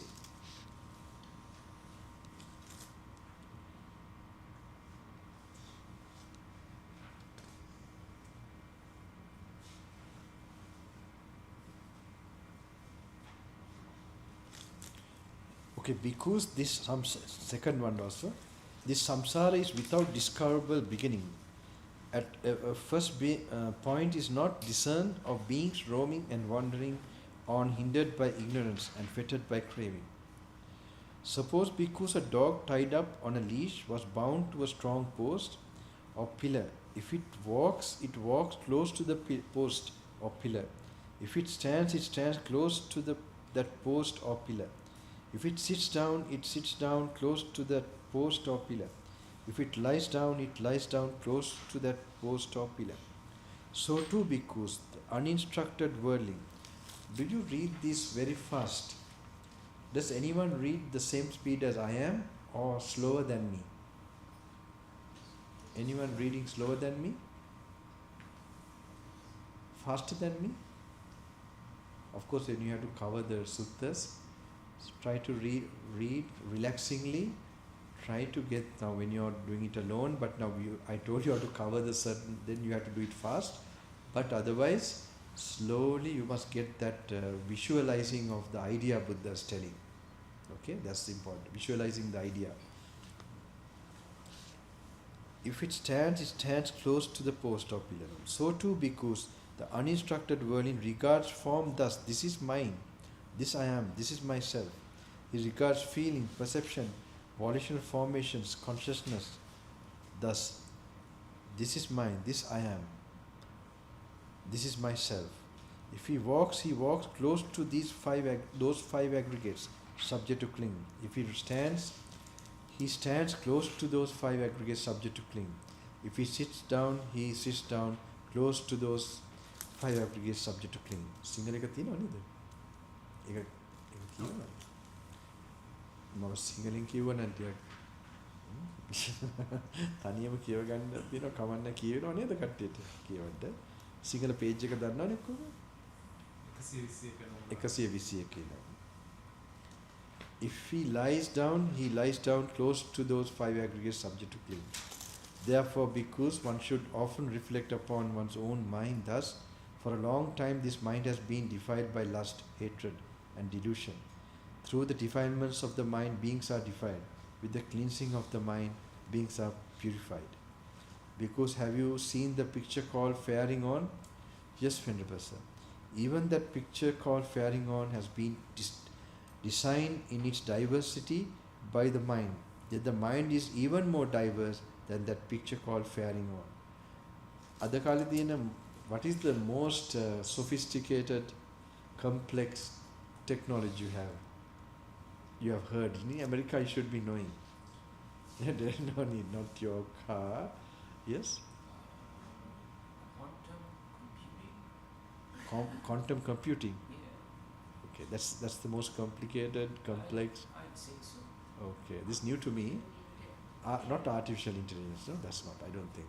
It's Maybe this is more. I don't know. it's like What? Sorry. The five khandas. Sorry. The five khandas. No, no, no. In America, in the modern time, conventionally, what is the most complicated technology you have? I'm not talking about this. What is known in the society as most complicated, most sophisticated technology? AI. Yeah, I have heard AI. Okay, AI is it? Generative AI. The ideas came at the same time, but quantum computing, it's a bit more new. Okay, one you're talking about. Okay, so everybody knows AI, right? So what is it? It's a program, huh? It's a type of computing. So like AI did not make AI, right? A human No. being made AI, Yeah. is it? So human being's brain is more complicated than AI, isn't it? Yes. Very much, huh? You really hope so.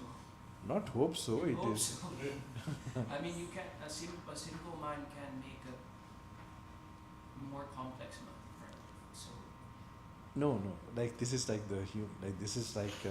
this was created by some human being, Yeah. right? Some AI robot didn't come from somewhere and create AI here. Who created AI? Do you know the person who actually created it? many people. Many people contributed. Okay. So many brains. So now Buddha's time, there was some complicated or very abstract picture called faring on. Okay, bhikkhus, have you seen the picture called faring on? So if it was today, we call it. Do you know about AI? Okay. And yes, Venerable Sir, even that picture called faring on has been designed in its diversity by the mind. Okay, yet the mind is even more diverse than that picture called faring on. Therefore, bhikkhus, one should often reflect upon one's own mind thus. For a long time, this mind has been defiled by lust, hatred and delusion. Through the defilements of the mind, beings are defiled. With the cleansing of the mind, beings are purified. Because I do not see any other order of living beings so diversified as those in the animal realm. Even those beings in animal realm have been diversified by mind. Yet the mind is even more diverse than those beings in the animal realm. You see, the animal realm, you find so many types of creatures with different bodies. Okay? For that each body has a different type of perception and so on. Generally, it's all are experiencing some kind of fear, more fear than human plane. That's why it's called the suffering worlds. Okay? Therefore, bhikkhus, one should often reflect upon one's own mind thus. For a long time, the mind has been defiled by lust, hatred and delusion. Through the defilements of the mind, beings are defiled. With the cleansing of the mind, beings are purified. Suppose bhikkhus, an artist or a painter using dye or lac or turmeric or indigo or crimson would create the figure of a man or a woman complete in all its features on a well-polished plank or a wall or a canvas.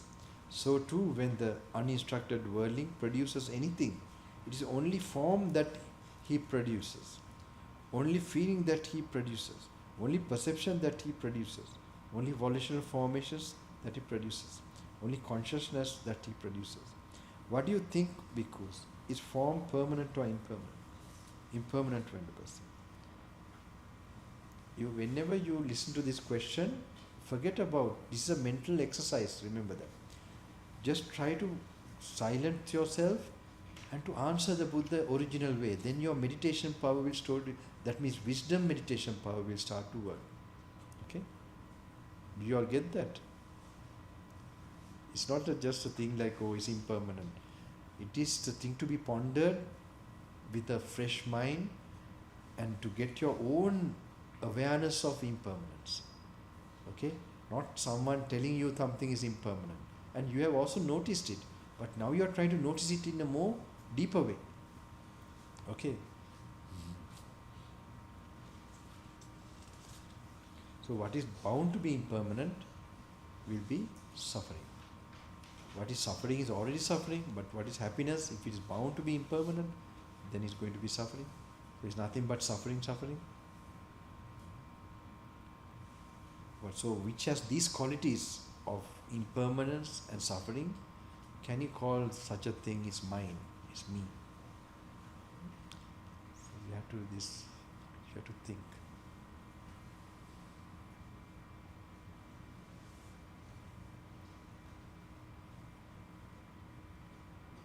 Anityai, Dukai,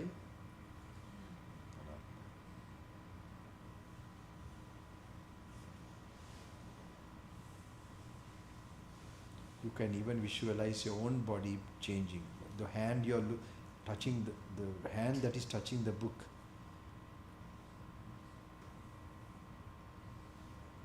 The more you don't think and you can stay still, you can do that. Look at that.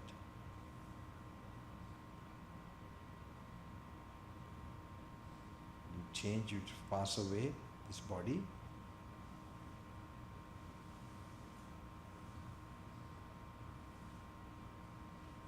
It will only bring fear and sadness and worry if you don't look at it and let go of the body that you are holding now, you are carrying now.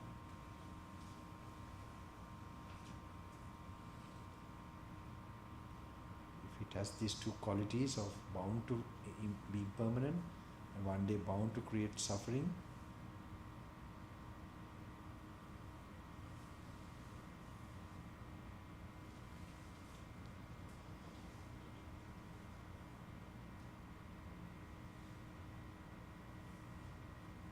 can you call it my body? Without your control, to just pass away.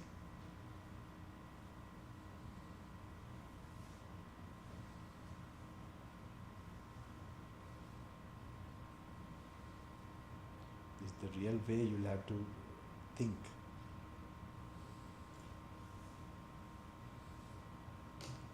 I have no time to do it more and more, but at least a little bit try while you are in this retreat.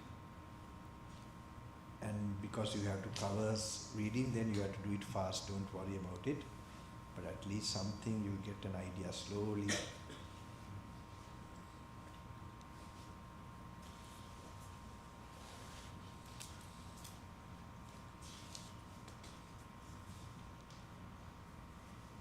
What do you think, bhikkhus? Is form permanent or impermanent? Impermanent, Venerable Sir. Therefore, thus he understands there is no more for this, that means he becomes an Arahant.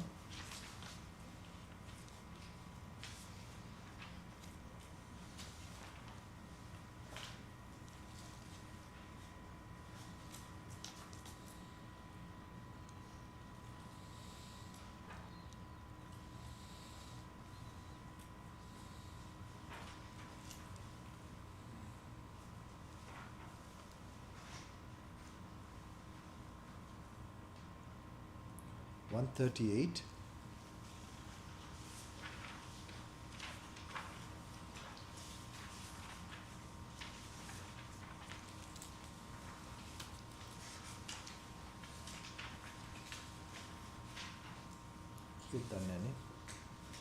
සංයෝජන කියලා මොකක්ද? 134 සංයෝජන උපාදාන කියලා දෙවෙනි සූත්‍රයක් වෙනවා මොකක්ද? 134. This is very important sutta, very good for contemplation. This way of thinking very important. Things that fetter. 138. At Savarthi Bhikkhus, I will teach you the things that fetter and the fetter. Listen to that. And what bhikkhus are the things that fetter? And what is the fetter? Form bhikkhus is a thing that fetters. The desire and lust for it is the fetter there. Feeling, perception, volitional formations, consciousness is the thing that fetters. The desire and lust for it is the fetter there. These are called the things that fetter, and this the fetter. Second one also, things that can be clung to. Bhikkhus, I will teach you the things that can be clung to and the cling. And what bhikkhus are the things that can be clung to? And what is the cling? Form bhikkhus is a thing that can be clung to. The desire and lust for it is the clinging. Feeling, perception, volitional formations, consciousness is a thing that can be clung to. The desire and lust for it is the clinging there. These are called the things that can be clung to. And this the clinging. එදා මහත්තයාගේ අර මේකට කොටසක් උත්තර ලැබෙනවා. උපාදානස්කන්ධ නේද? රූප වේදනා සංඥා සංකාර තියෙනවා කන්දයන් හැටියට. එතකොට මේ උපාදානය ඒ කියන්නේ ඒකට උපාදානස්කන්ධ කියන්නේ ඒක හේතු කරන් තමයි අර උපාදාන කියන එක සිද්ධ කරගන්න පුළුවන්. එතකොට දැන් රහතන් වහන්සේ කෙනෙක්ගේ මෙහෙම තේරුම් ගන්නත් පුළුවන් මේ අර මේ තණ්හාව මොන උපාදානෙ නැහැ. පංචස්කන්ධය තියෙන. පංච කන්ධය තියෙන. මේ පංචස්කන්ධය කියලා සාමාන්‍යයෙන් කියන්නේ මේ ඇඟට කයට. පංච උපාදානස්කන්ධ කියලා ඉන්නේ අර රූප වේදනා සංඥා සංකාර විඥාන කියන පහට. එතකොට ඒක දැන් තේරෙනවා ඇති ඒවා නියුට්‍රල් ඇත්තටම. ඒවා භාවිතා වෙනවා. ඒකේ ස්වභාවය තියෙන්නේ අර වගේ තණ්හා උපාදාන ඇති කරනවා. ඇත්තටම ඒක නෙමෙයි උපාදාන. අපි තවත් දැන් එනවා ඒක මේවා කරන්න. ඒතකොට ඒක වෙන් කළා බලන්න. ඒතකොට ඒකයි විමුක්තියක් තියෙන්නේ. දැන් ප්‍රඥාව ඇති කරලා අර උපාදානෙ නැති කරනවා. අරක තියෙනවා එහෙමම. අරවා එක්ස්පීරියන්ස් කරන ඒ විදිහටම. හැබැයි අර විදිහට උපාදාන රහිත මනසක් කරගන්න පුළුවන්. ඒක වෙන්නේ ප්‍රඥාව, විස්ඩම් එක. දැන් මේ විස්ඩම් එක ඇති කර කර යනකොට ඒක ඉබේම තමන්ගේ මොලේත් වෙන්න ඕනේ.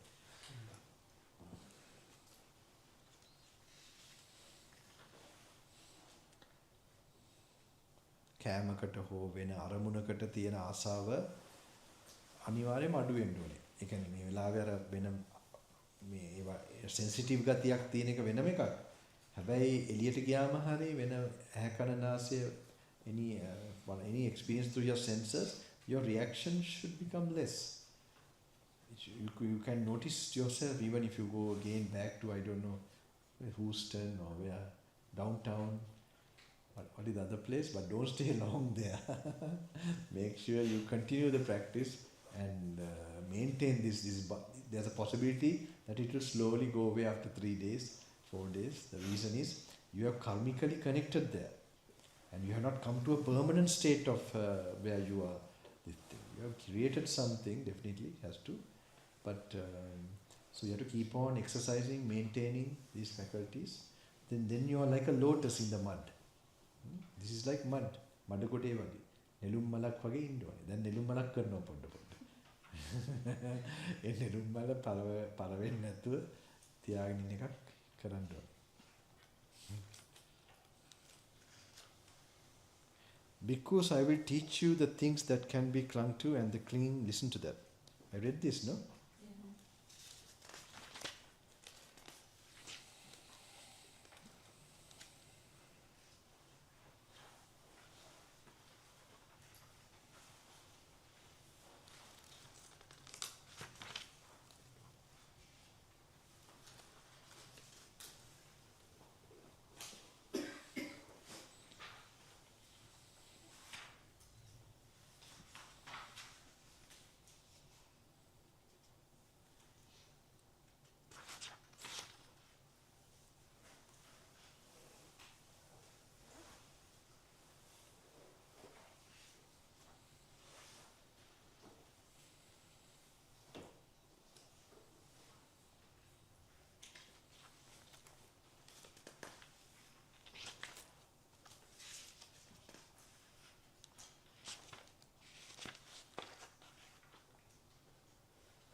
Okay.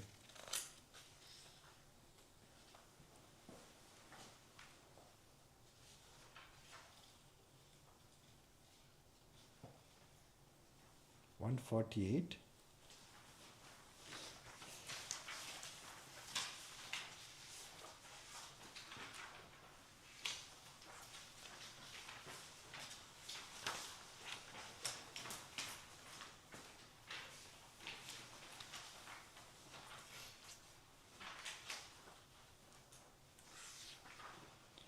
I didn't දිට්ටි කියලා එකක් නේ දිට්ටි යටතේ දිට්ටි අතට internally up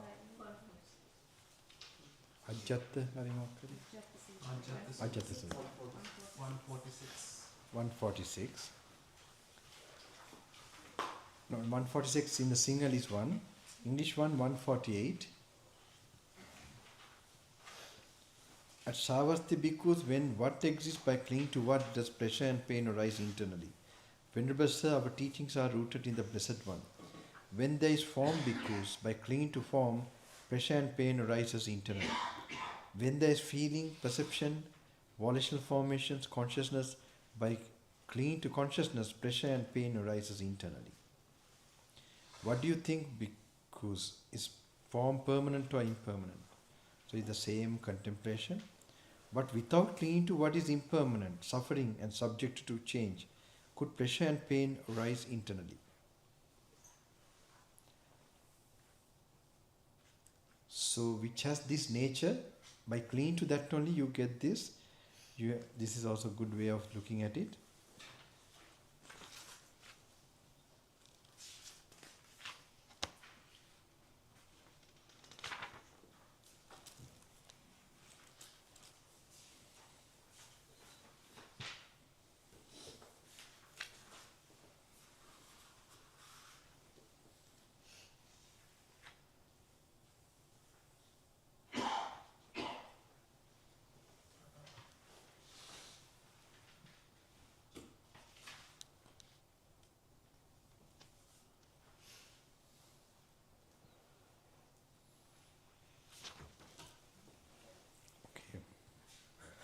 So, why, for example, okay, say, there was one nice saying called "last to go is the ego." So, now even the Devas or the Brahmas, okay, they still feel, they don't have anger mostly, no greed, these two, but we say they have delusion. They have delusion about what? They get a sense of identity. That's the main thing when you attain Sotapanna stream entrance, this idea of a permanent self, it becomes very clear to you.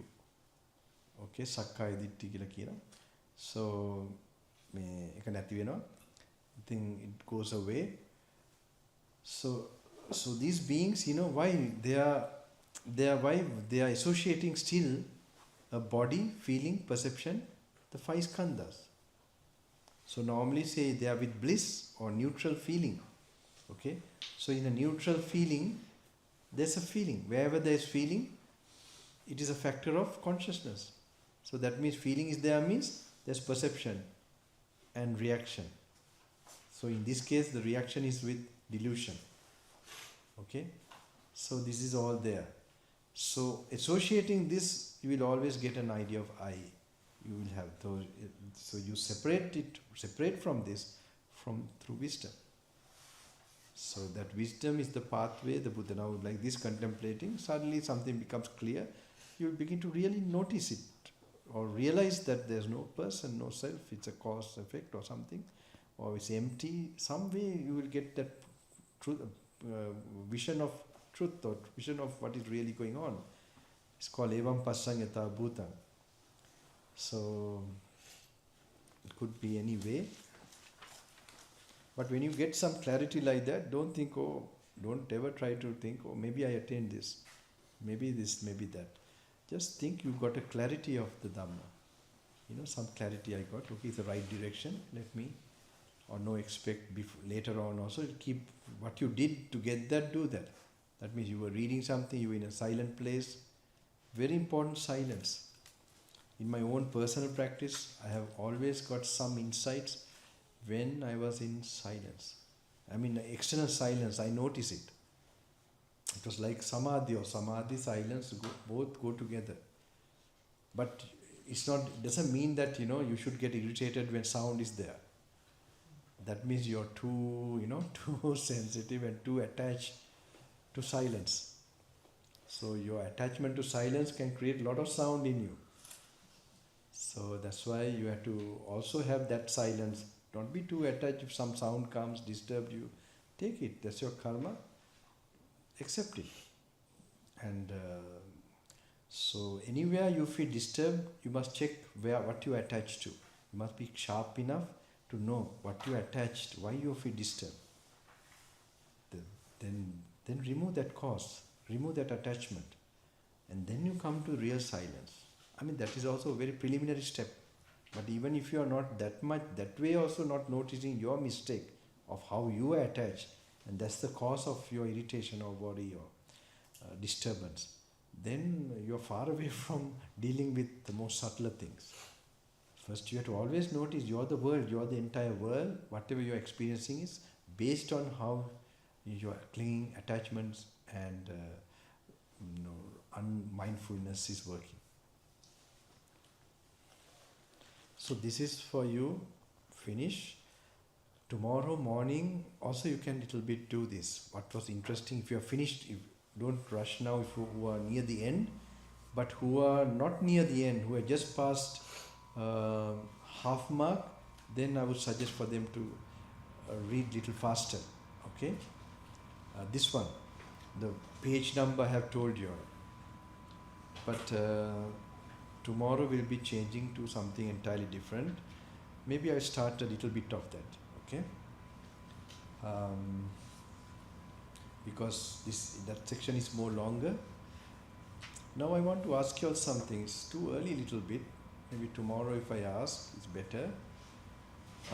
How many of you, when you're hearing me, or if you little bit put some conscious thing, if something happens to you, or if you recall something, how many of you can, with some little effort,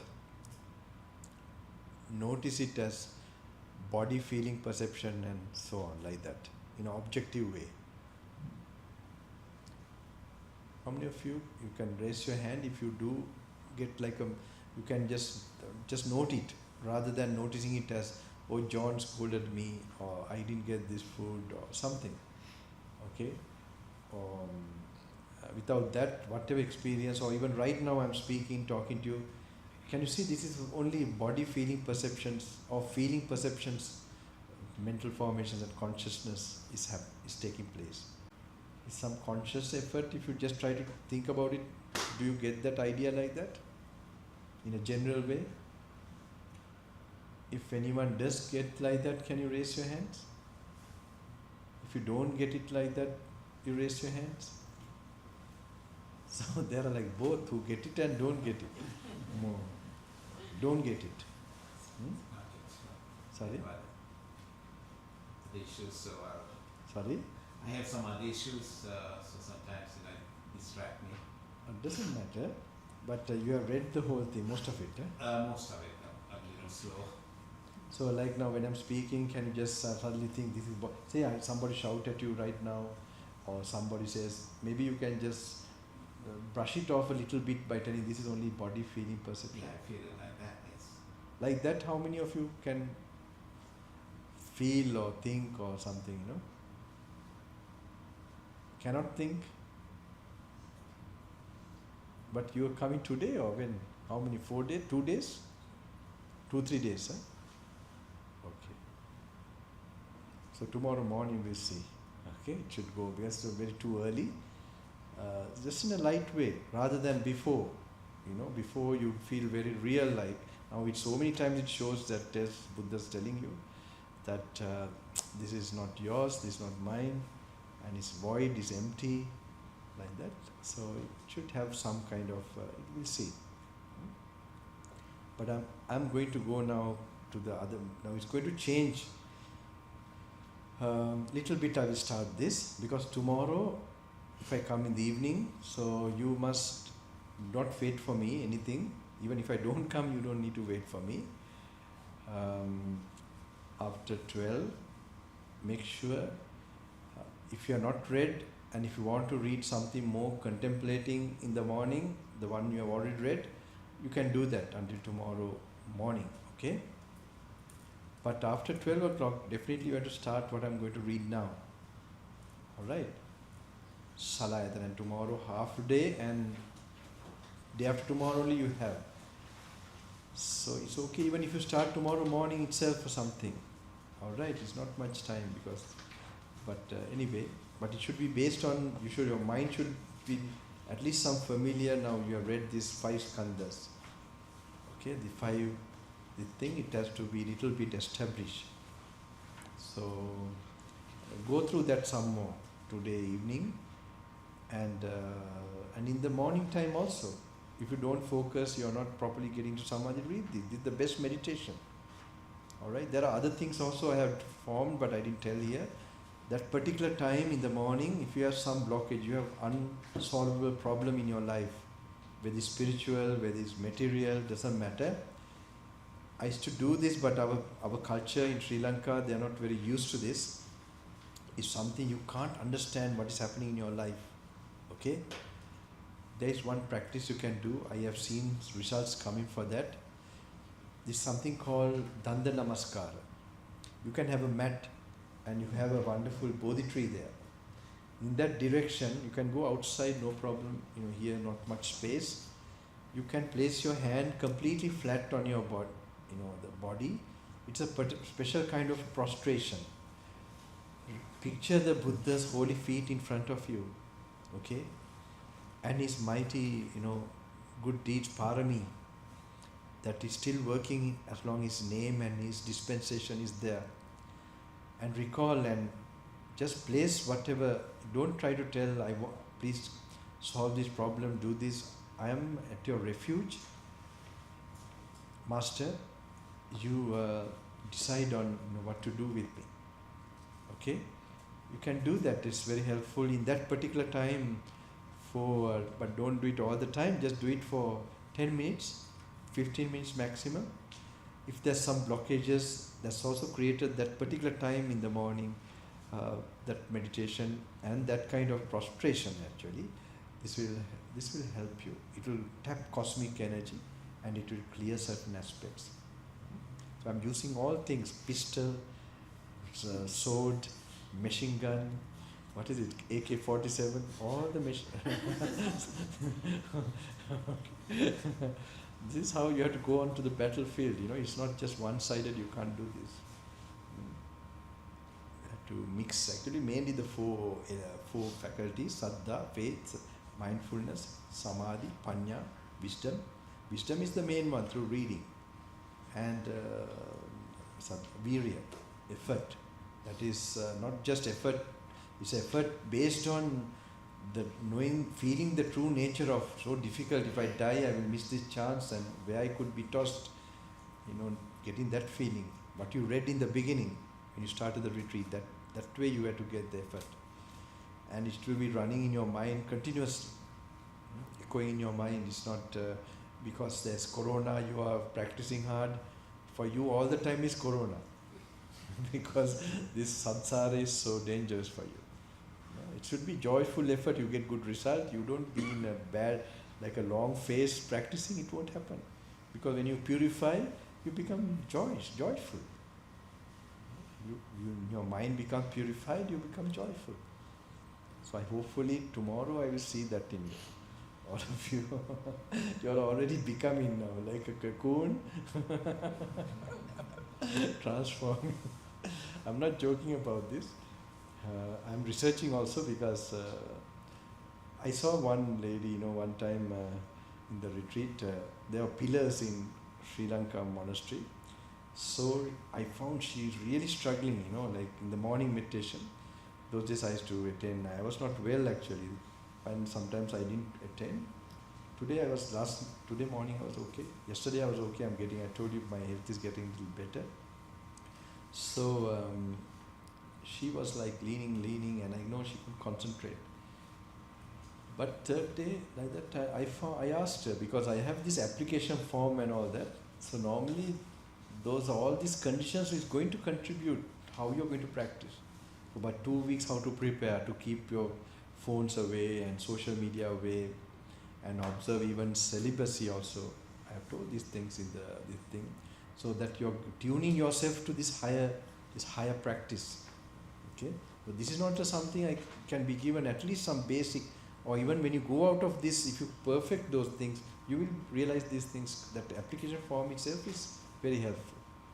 Actually, the things for you to do before coming, It's helpful when you go back also. These are some guidelines in the modern time, how you should do to realize this old ancient wisdom. To realize it, not just to sort of just learn it like, reading something.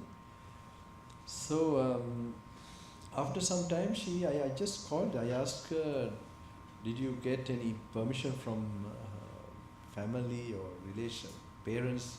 I thought there's something wrong with her, because she can't, there's something wrong with the application, she has not told the truth, or she has not, she said no, not with her parents, her husband, that he didn't want her to come, and but they are having so much problems, she said. So I thought I must try this at least, but I saw her willpower, that suffering, and wanted to come out of the suffering. So after some time I could see she's getting tranquil. She was a fighter, I could notice, Now even in other programs, they're sleeping in the cars in Australia, and they have had cancer and all this. I can know the hard, very tough things they have experienced. And they know the value of this, that they must. And they were sitting under a tree. The organizers showed me, this lady sleeps in the car, this one is sleeping in the car, who don't have, I was really touched because they had not enough accommodation.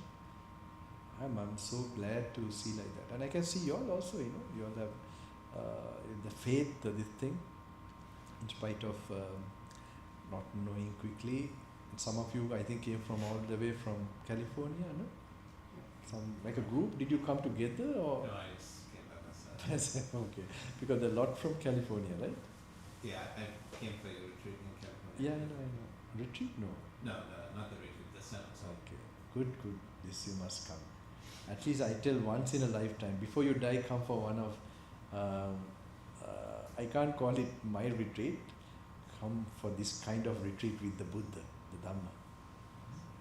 But you're doing it good. Bad. We don't know tomorrow what will happen. So I'll start this little bit.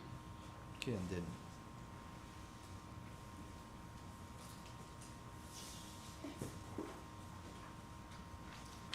it's a bit of a long one, but tomorrow I will. Please try to read this book, this one also.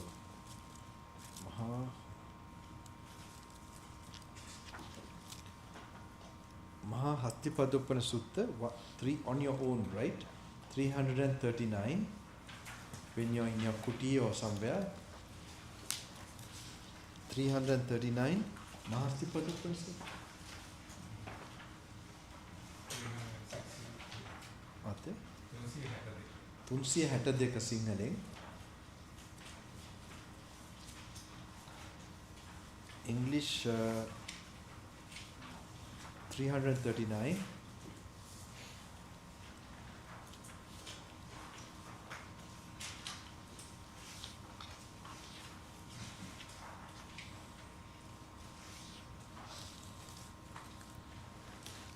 And tomorrow, no, day after tomorrow, I will have what I call the parachute jump.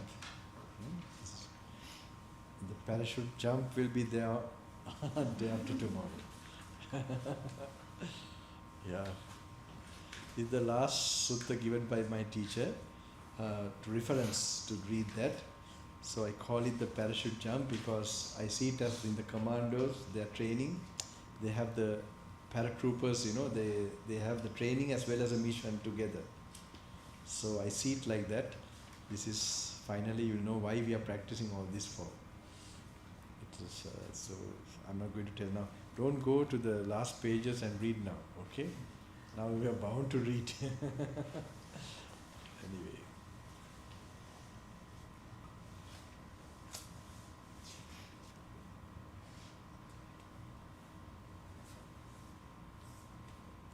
(154) page number Salayatana Samyutta.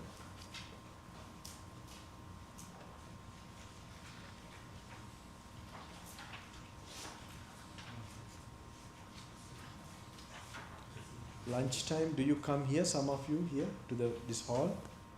It's a good place because hot outside. And I think you get a good vibration here. Have you noticed when you come you see some few empty thing, but you get a different feeling here, right? You will notice that in the afternoon when nobody's there even, you will have some kind of energy is moving here in the hall.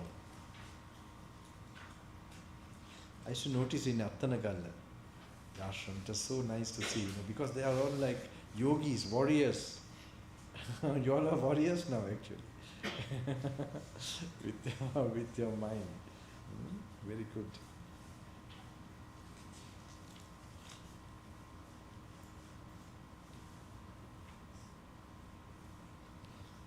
I is impermanent. What is impermanent is suffering. What is okay? This one, 154. Thus have I heard on one occasion the Blessed One was dwelling at Savarthi in Jetha Anathapindika's park. There the Blessed One addressed the bhikkhus thus: Bhikkhus, Venerable Sir, those bhikkhus replied, the Blessed One said this: Bhikkhus, the I is impermanent. What is impermanent is suffering. What is suffering is non-self. What is non-self should be seen as it really is with correct wisdom. Thus, this is not mine, this I am not, this is not myself. The ear is impermanent, the nose, the tongue, the body, the mind is impermanent. Actually, you must slowly sweep your attention to each organ. Okay, when you're reading this kind of sutta, your eye, your ear, you must sweep your attention to each organ.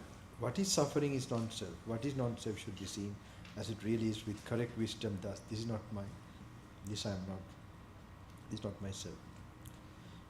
Explain revulsion towards the eye, revulsion towards the ear, revulsion towards the nose, revulsion towards the tongue, revulsion towards the body, revulsion towards the mind. Experience revulsion, he becomes dispassionate. Through dispassion, his mind is liberated. Like you must go like with your mind into your eye, ear, nose, tongue, body. Like you are standing in your eyeball, standing in your eardrum, standing in your, and then like you are having no desire. Imagine yourself not having desire and leaving your eye, leaving your ear, leaving your nose. Do you get this? Do you all get this? This is how it should be done, you should really make it very personal to you, to observe you. Revulsion, more you can have tranquility is easy. Revulsion towards the ear, revulsion towards the nose, revulsion towards the tongue, revulsion towards the body, revulsion towards the mind. Experiencing revulsion, he becomes dispassionate. Through dispassion, his mind is liberated. Now just picture it. When you get liberated, okay, you have no desires, you turn away from your eye, ear, nose, tongue, body, mind. So all conditioned experiences can arise in these 6 organs. What do you think? Is all the thing that is happening, the ear is also a conditioned thing. Okay? The consciousness that arises from the ear is also conditioned. Okay? It needs the ear, it needs the eye as an organ. Now ear and eye conditioned by what? Food, karma. Alright? So when you turn away from all the conditioned things, what are you going to be left with? Where are you going to go then? When you turn away from that, you turn to unconditioned. Alright? That is Nibbana. So slowly you have to visualize that also. Like that, so many ways to sort of, now you're getting a different language, the language of enlightenment, vocabulary of enlightenment, language of enlightenment. For enlightenment means you begin to know the final nature, truth of this. The universe is defined, the world is defined in the Buddha's world in terms of the 6 sense organs. There's no experience in the world you can put into the other than the 6 sense organs. Like if someone says there's a 7th sense, we can understand his sense.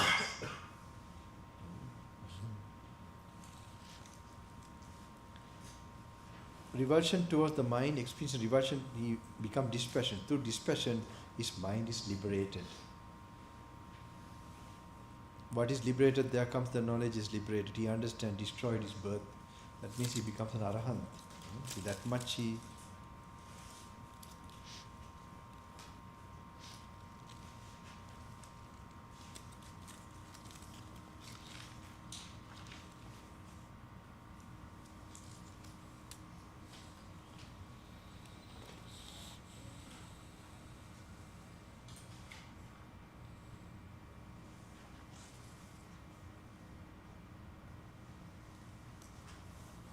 Okay, 157.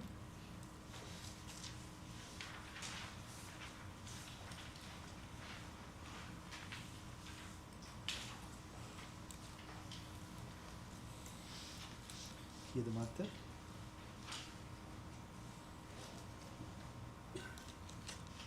අර මේ internal as impermanent in the 3 times. තුන් කාලේ මොකක් කරනවද? තුන් කාලේ අනිත්‍ය මොකක් කරේ? ඒ ළඟමයි වැඩි ඇතුළ නෑ. 157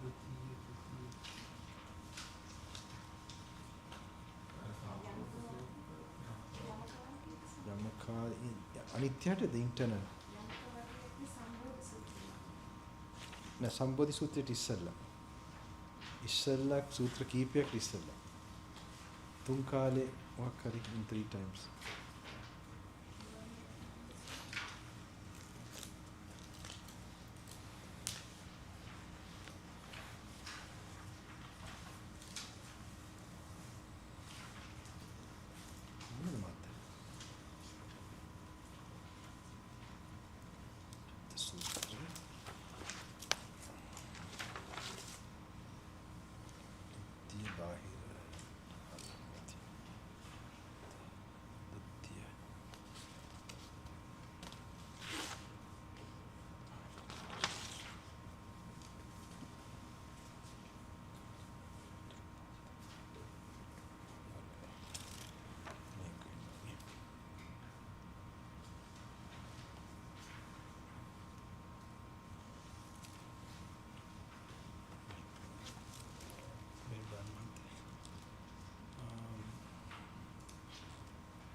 අනේ අතීතව තනාගතව කමයන් දීවතිව මනස තමාන අනිත්‍යය මේක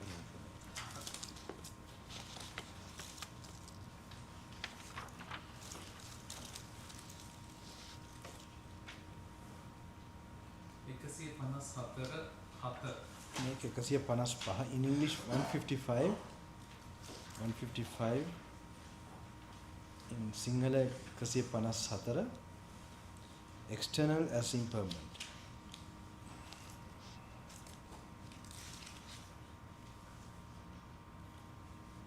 No, it's okay. We already read this, right?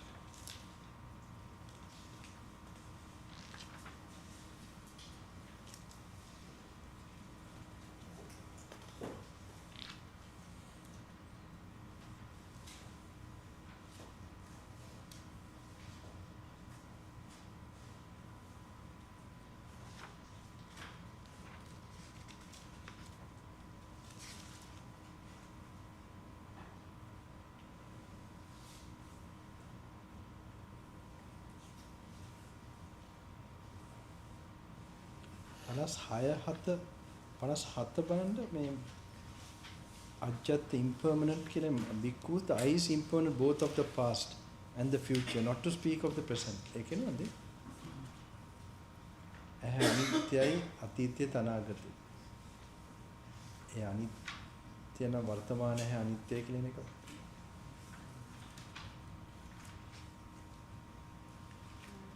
මහණෙනි අතීත වූ තනාගත වූ ඇස අනන්ත.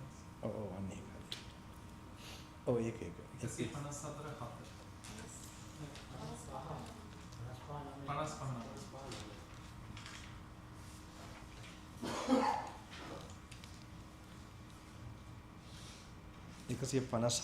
157 English one.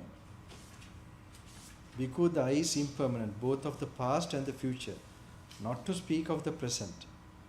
Now this slowly you have to think, you have to sort of visualize. Bhikkhu, the eye is impermanent, both of the past. So you must go back from now, maybe few hours ago, or few days ago, or few months ago, or few years ago. It has changed from one form of eye to another. Okay? That you have to be conscious of.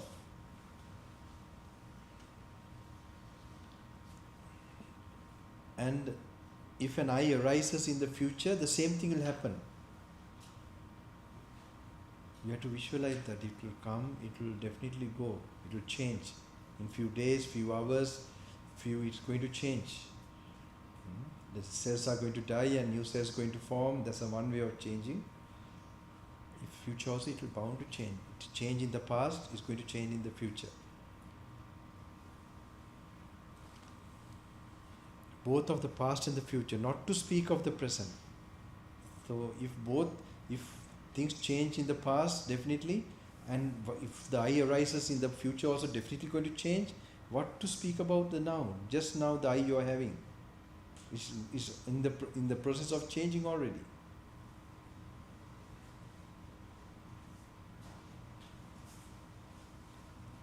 Seeing thus bhikkhu, the instructor noble disciple is in මේක තේරෙනවද ඔක්කොටම? ඔක්කොට තේරෙනවද ඒක? ඒ කල්පනා කරන විදිය එක කෙටියෙන් තිබ්බට though it's in a small form, this you have to get used to, your brain has to get used to. It's a pointer. It's a pointer for you to sort of direct your type of contemplation, awareness.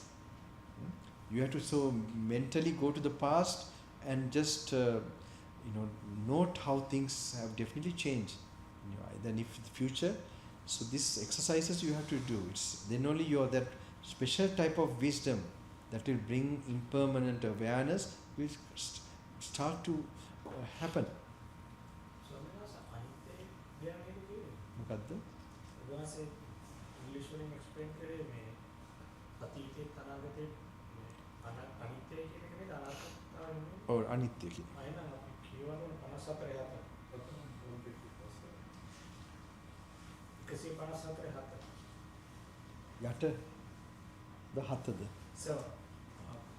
154 පිටුවේ 7 වෙනි එක. Bhikkhu, the eye is impermanent, both of the past and the future, not to speak of the present. Seeing thus Bhikkhu, the instructed noble disciple is indifferent toward the eye of the past. He does not seek delight in the eye of the future, and is practicing for revulsion toward the eye of the present, for its fading away and cessation.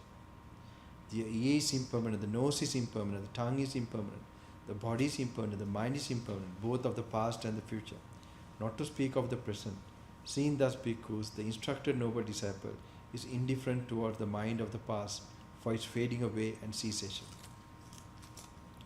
So this is put to suffering, non-self, like that, okay? I'm not going to go through that.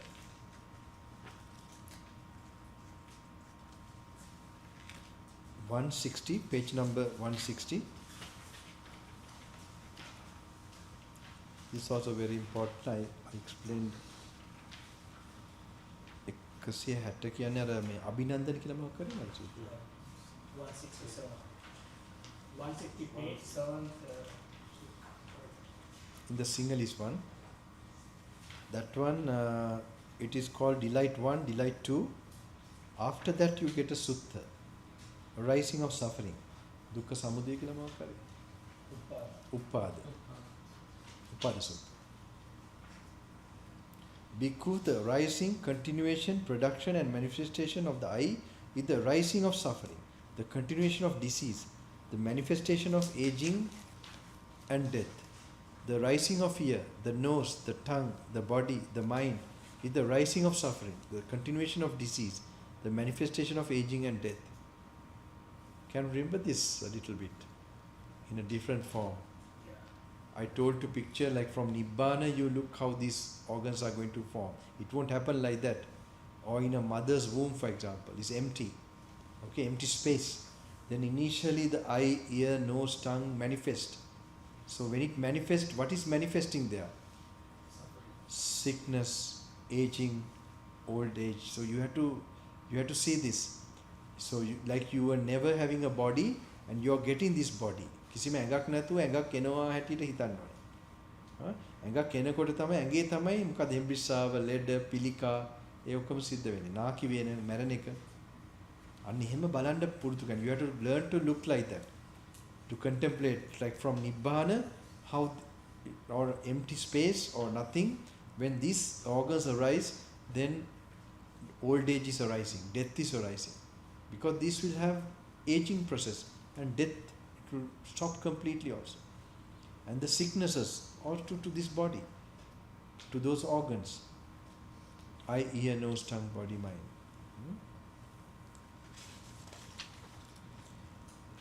The rising of the ear, the nose, the tongue, the body, the mind is the rising of suffering, the continuation of disease, the manifestation of aging and death, the cessation, subsiding and passing away of the eye, ear, nose, tongue, the body, the mind is the cessation of suffering, subsiding of disease, the passing away of aging and death.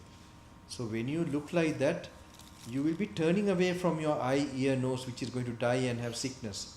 When your mind is having a turning away effect, you are already like so many 50% of your suffering will be less. If you realize it, then it will become 80%. But at least when you just do this exercise, this will help you when you go to your doctor, when you have to, get an examination or face a crisis, physical accident or something.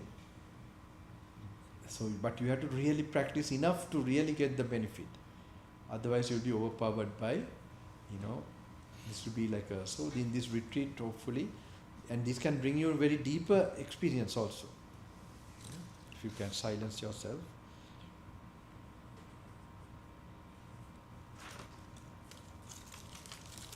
The cessation, subsiding and passing away of the eye, ear, nose, tongue, the body, the mind is the cessation of suffering, the subsiding of disease, the passing away of aging and death.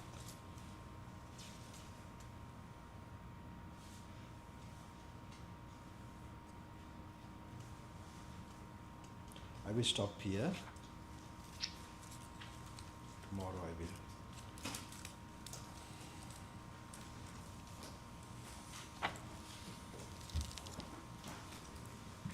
Remember the all, I have to start from the all, okay?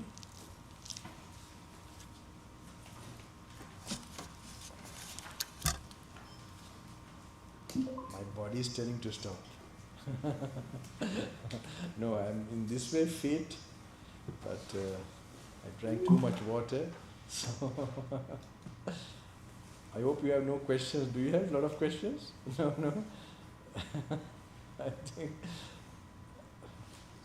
Mathu.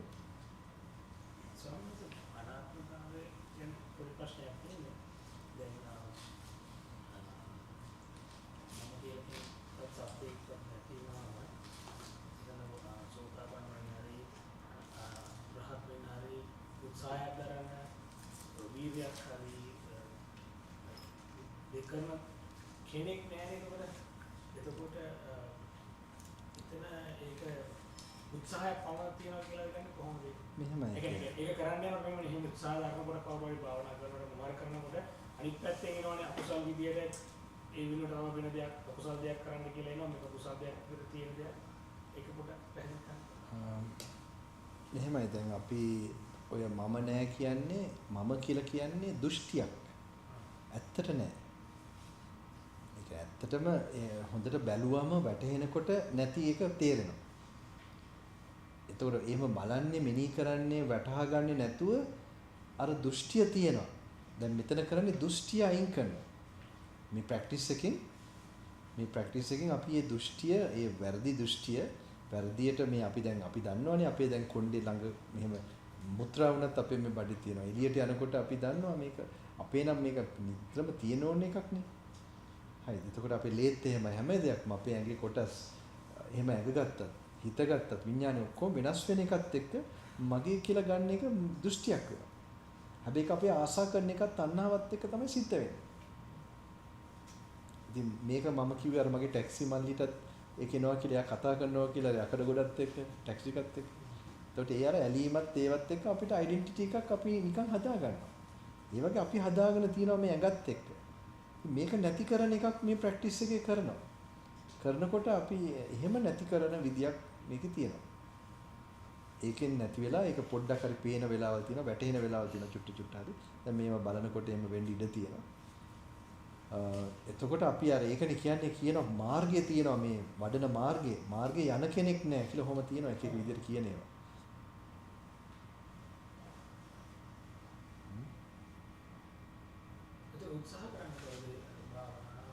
ඒ කරනවා දැන් කෙනෙක් කරනවා මේක හේතුඵල ධර්මකින් සිද්ධ වෙනවා. දැන් අර ඒ මොනවාද දැන් කෙනෙක් කියලා අපි අනකරන කෙනෙක් ඒ කියන්නේ මේ දැන් මේක හේතු ධර්මයක් වැඩ කරනවා. ඉතින් මේ මොනවාද දැන් අපි අනිවාර්යයෙන් මේක දෙයක් කරනවනේ. දැන් මේ කතා කරන එකුණත් මට වෙච්ච සංඥාවකින් ඊට පස්සේ මම රියැක්ට් වෙනවා. ඒක සංඛාර වෙනවා. ඒ ප්‍රොසෙසස් ටික තියෙනවා. හැබැයි ප්‍රොසෙසස් එකකින්කට වෙනස් වෙනවා. ඒක ඇතුලේ මම කියලා හිතාගෙන ඉන්න එකක් තියෙනවා. ඒ වඩපු නැති හින්දා. එතකොට දැන් මේක වෙනම වඩනවා මම නෙමෙයි කියලා ඇත්ත ආකාරයෙන් පෙන්වන්න ප්‍රොසෙස් එක තාම තියෙනවා. ඒතර හැබැයි එහෙම බලන්න අනාගතයේ ප්‍රොසෙස් එකක් හදන හේතුව නැති වෙන්න පටන් ගන්නවා. මොකද කර්ම කරන එක නැති වෙන්න පටන් ගන්නවා.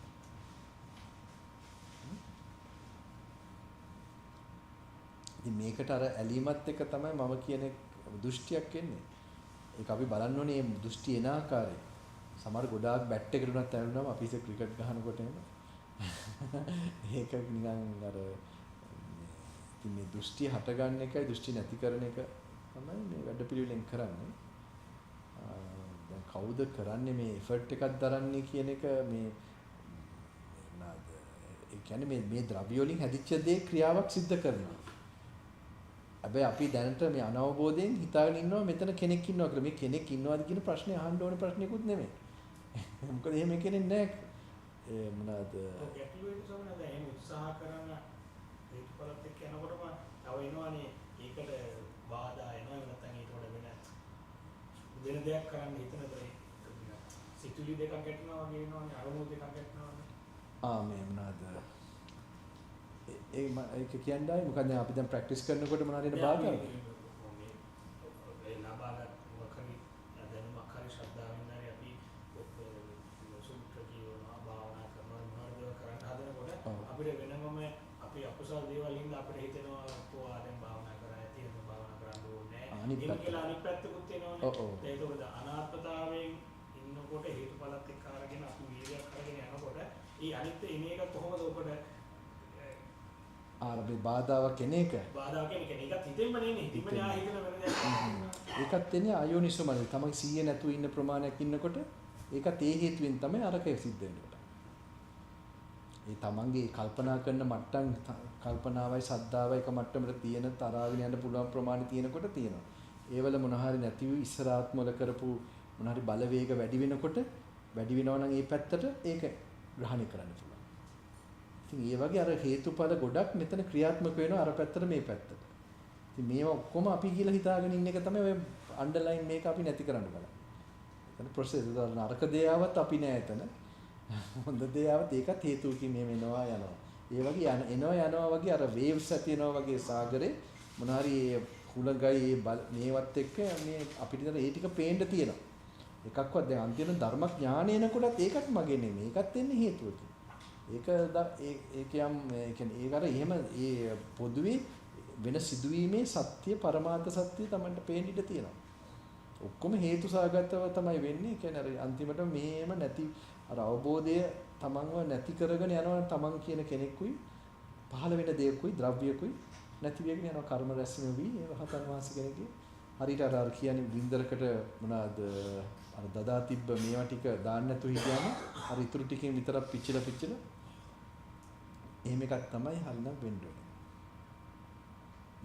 අරකට දෙන්නේ හේතුවෙන් තමයි කෙලස් ඒක මික්ස්චර් එකක් වෙනවා. ඉතින් ඒක කොහොමද ඔපරේට් වෙන්නේ කියලා ඒක කොම්ප්ලිකේටඩ් නේ. හැබැයි දන්නවා මෙහෙම එකක් වෙනවා. මෙහෙම අයෝනිසෝ මනසිකාරය. එහෙම මම මෙහෙම ඉඩ දීලා තව මොන හරි කර්ම බලවේගයක් ඒවත් එන්න පුළුවන්. ප්‍රැක්ටිස් කරලා යනකොට විශේෂයෙන්ම මේක වෙන්න පුළුවන්. මේ විදිහට අනිත් පැත්තට අදින මොකක් හරි. එතකොට අපි ඒක මේ මොනවාද? ඒක කවුරුත් පාලනය කරනව නෙමෙයි. Taman කියලා මේ මොනවාද? ඒකයි අන්තිමටම ඔය අන්තිම නරක දෙයක් වුණා කියලා අප්සෙට් වෙන්නත්, හොඳ දෙයක් වුණා කියලා සතුට වෙන්නත් එතනත් යම් ප්‍රමාණයට ලොකු මිත්‍යා දෘෂ්ටියක් තියෙනවා. ඒ කියන්නේ කෙනෙක් නෑ අන්තිම නරක කරන කෙනෙකුත් නෑ.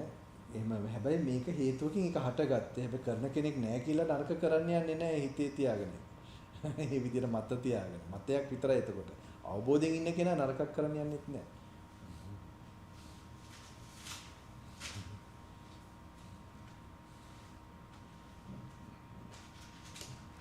තව කාටද මොනවද තියෙනවද? Anybody have any question? Or yes? One quick question. China? No? Yes. Only 2 China. Yes. When I do the walking meditation, just chanting the verse Avijja Vichaya Sankhara. So this Avijja is not knowing that misunderstanding that I am. Right? Yes. Like now, for example, if you look at things from 5 elements and look at it like what is inside, outside is not mine, or anything like that, or even now what we were reading, it is creating vidya. Opposite of avidya is vidya. Vidya means wisdom, knowledge. So now you're creating that, you're slowly getting more focus and opening that wisdom eye. When that is happening, the reaction, the sankhara will be less. You should notice that. Even in your normal life, when you're visualizing, seeing the Dhamma teachings, when someone comes shouting, your reaction will be less. It should be. Okay? Something attractive is there, your attraction should be less. If that's the purpose, then you're already in the present moment, your karma is, that is sankharas are reducing. Okay? So like this, you can give an idea.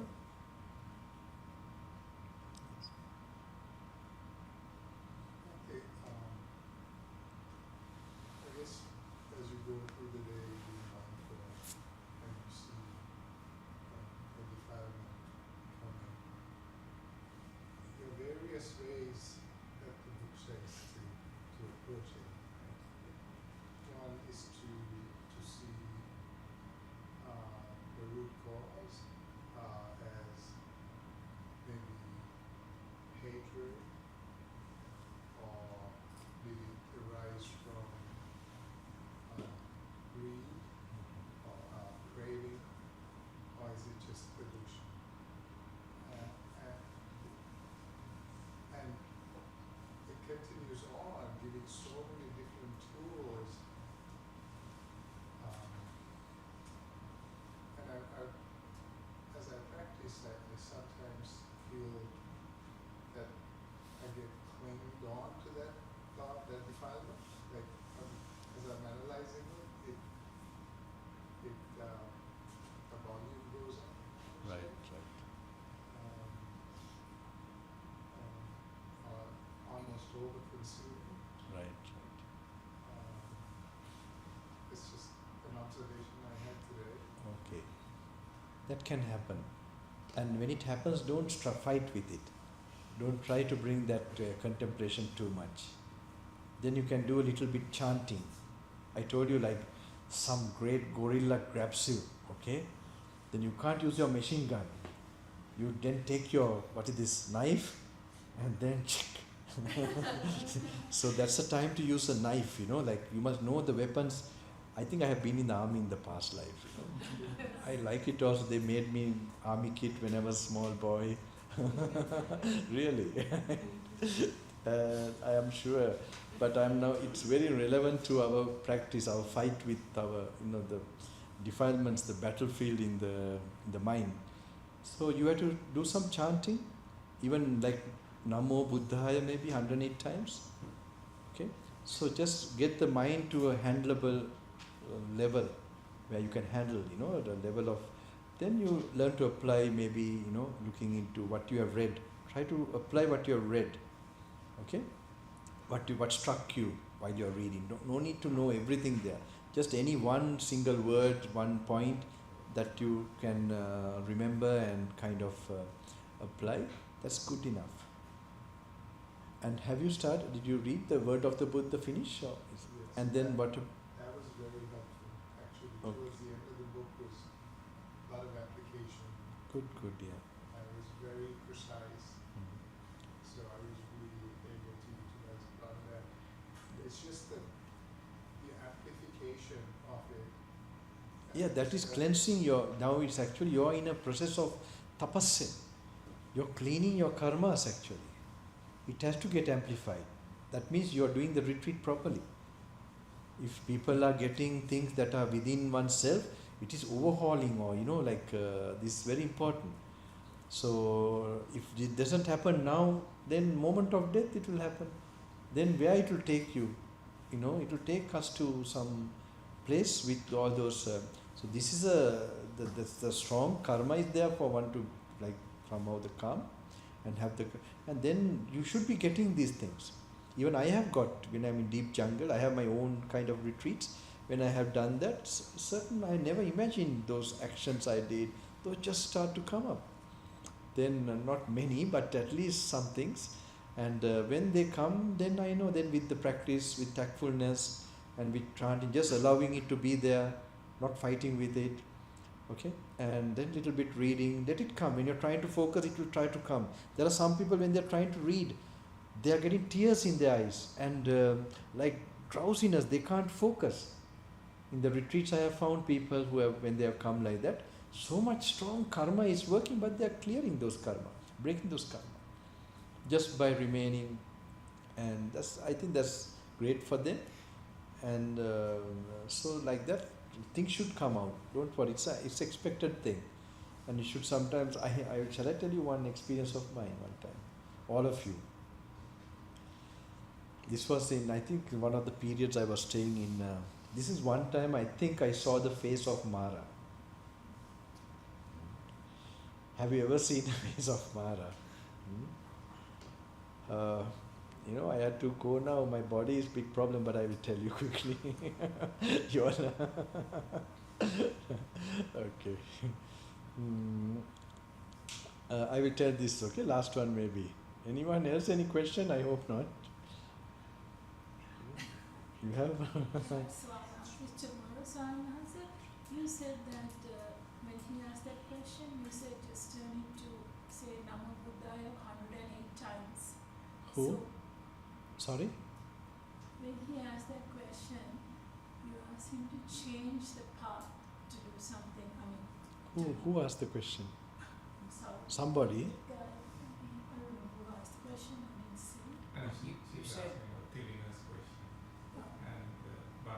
Just now. Yeah. Just now. Okay. Yeah, so you said that to say that Namo Buddhaya 108 times. No, yeah, 108 or whatever that gentleman has listened and inspired him. If he knows a verse, a pirit or something, little bit chanting of that. So, That can be done.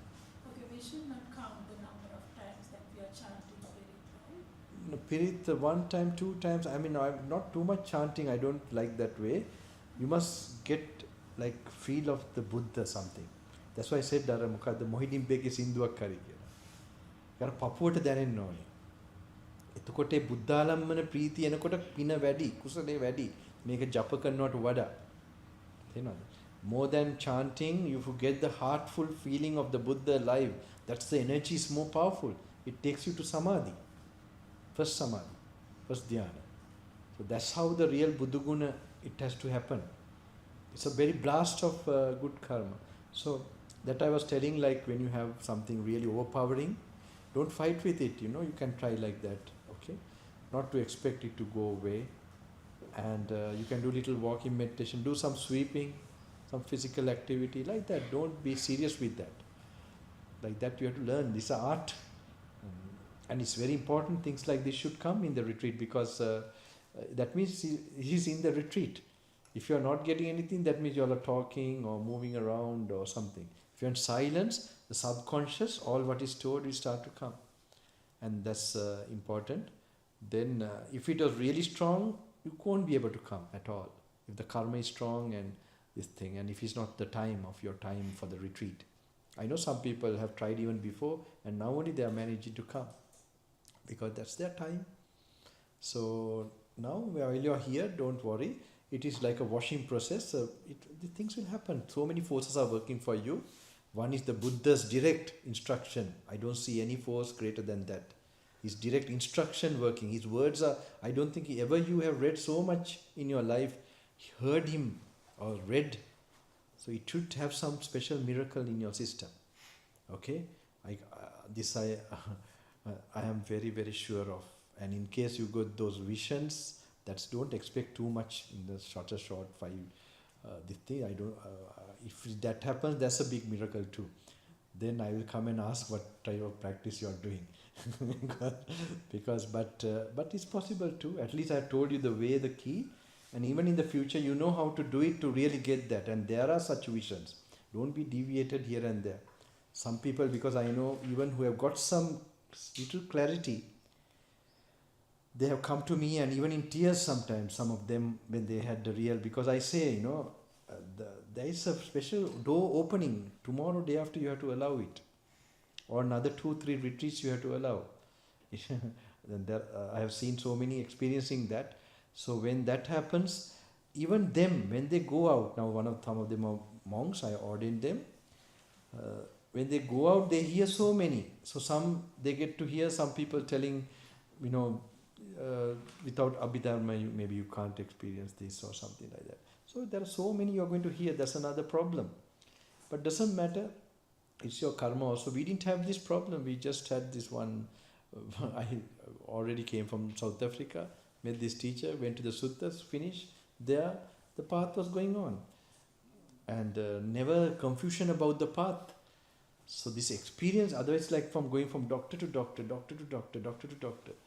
Maybe you will get sick by going to doctors. But it's okay. It's all right. I'm sure no one will give poison. But very important, this is the authority.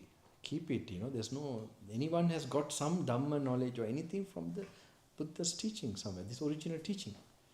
So this we got used to going to the original horse's mouth. And only problem is that they who are going to go to refer to other things is because they are not the vision from this. If you got a real tangible experience from the Buddha's original instruction, where to go? Your journey is finished. Your journey, you have no confusion. This has to be repeated. That's all. And you see your transformation in your state of your state of mind and defilements. Very fast, very effective, very powerful. That change has to be also noticed. That's the effectiveness of the medicine. So the type of wisdom he's giving is really very, very, very powerful wisdom. I don't think anyone can replace that level of wisdom. Okay, there could be some observation, some realization, but not this potent. It's touching actual Nibbana. Okay, anyway, I hope you all will get this energy and strength and confidence. Try it out and see what happens to you all. Okay, this third day, fourth day, and be open. If it doesn't work for you, leave it. Don't worry. But when you this is like a new language. Remember, you're not familiar. So third day, fourth day, slowly sentences should start to work. Like even when you learn a new language, initially like where you are, you feel like I can't even write a sentence. Okay, you are learning one by one. So then after some time, thirdly you get the confidence. Something like that. This also. So fourth day, we'll see. All right. Read, be alone. Just talk to the Buddha.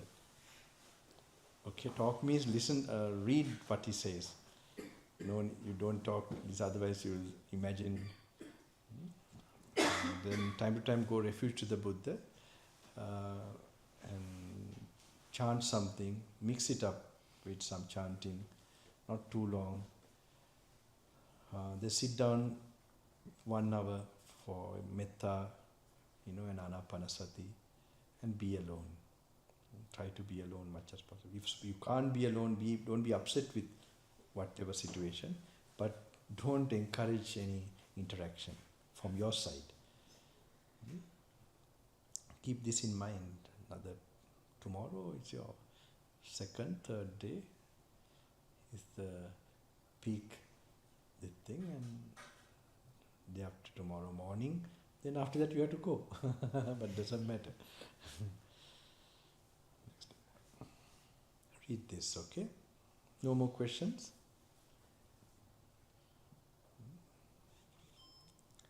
So all blessings to you all, okay? You all get all the strength and support. Definitely you will feel something entire different plane of Aryan Vahanselage, Talaya, Bhumiya, He Utum Dharma Jnaniya, the area of the Arya Sangha, what they were thinking, what they were practicing. You are getting close to that, or you are in that vicinity of a great Samma Sambuddha. You have great karma to merits for you to be in touch still with his original words, instruction. As I told you, it's 2600 years back, the ancient real Buddha and his wisdom. These visions could come. Those days when they cut the hair also it came. They attained the path. Very simple, not very complicated. So that's why I told you, don't try to understand too much.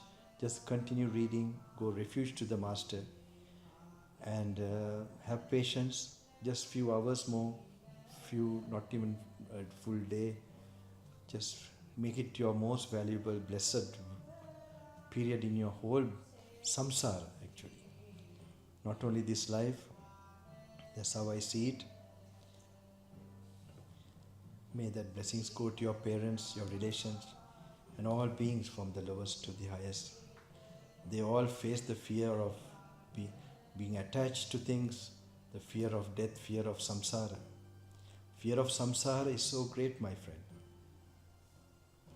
Just imagine moment of death, how helpless you become. When nature takes over, this is faced by all beings. So that's only time that the only refuge will be a master who transcended this particular and show the way for you to also do it while you are living. May that great blessings that you are getting go to all living beings from the lowest to the highest, and all the crores of devatas, Tisnukotya, Devatan Mahasala Brahma Varunta, Alpeshakya, Maheshakya, Samyak Dustika Devatan Mahasalata, Ping Anumodang Vetva, Satarvaram Devrunta, Sakra Devent, Sahampati, Brahmadi Virajan, Ishivaru Munivaru, Silu Siddhalata, Gandharunta, Pairavunta, Naga Naginta, Devarajavunta, Brahma Rajavunta, Devasenadipati Vrunta, Me Uttama, Kartavya Araksha Karne, Sambudhan Vahansake Pratipatti Sasane, Prativeda Sasane, Araksha Karne, Siru Utuman Vahanselata, Pena no Penene, Perum Purana Siru Utuman Vahanselata, Me Ping Anumodam Vetva, Maha Karunaving, E Utuman Vahanselat, Me Sasane, Perum Puraganayana, Me Sasuna Araksha Karne, Pavitra Uttama, Shaktiya Me Satvayanta, Satarapayatu Vetene, E Maga Avadikala Dena, අවස්ථාවේදී සියලු දෙනාටම සම්බුදුන් වහන්සේගේ බුදු කරුණාවේ අරමුණ ඉෂ්ට වෙන්න. උන්වහන්සේ පාරමී පෙරන්නත් පෙර පාරමී පුරාගෙන යන කාලෙත් බුදුන අවස්ථාවේ ඒ අන්තිම අරමුණ සියලු සත්වයන්ට පිහිටලා ගිය ඒ සත්‍ය බලයෙන් මේ සියලු දෙනාටම රැකවරණයක් ශක්තියක් මේ රටේ ඉන්න all beings in this country, all other countries, human beings especially, where they get inspiration and strength to get this protection. Ye Rahat Daje Mahime Manlo Satyanta, Ye Uttaman Mahasalage, Mahatheran Mahasalage, Ye Sri Padya Manloke Satyanta, Pratipatti Pujave, Evadina Bodhi, Evadina Chaitya, Lo Satyanta, Dirya Shakti, Rakavarni Dinakaya. Suvatitva.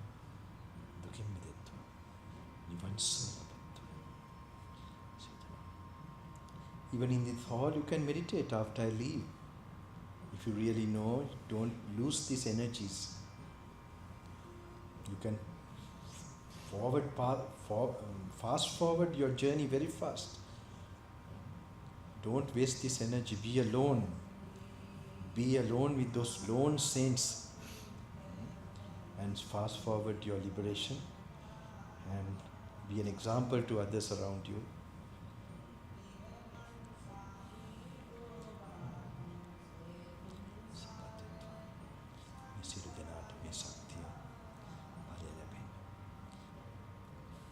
මෙතට එන්න බැරි වෙච්ච කට්ටිය මේ පුණ්‍ය බලයෙන් මේ හැමෝටම රැකවරණය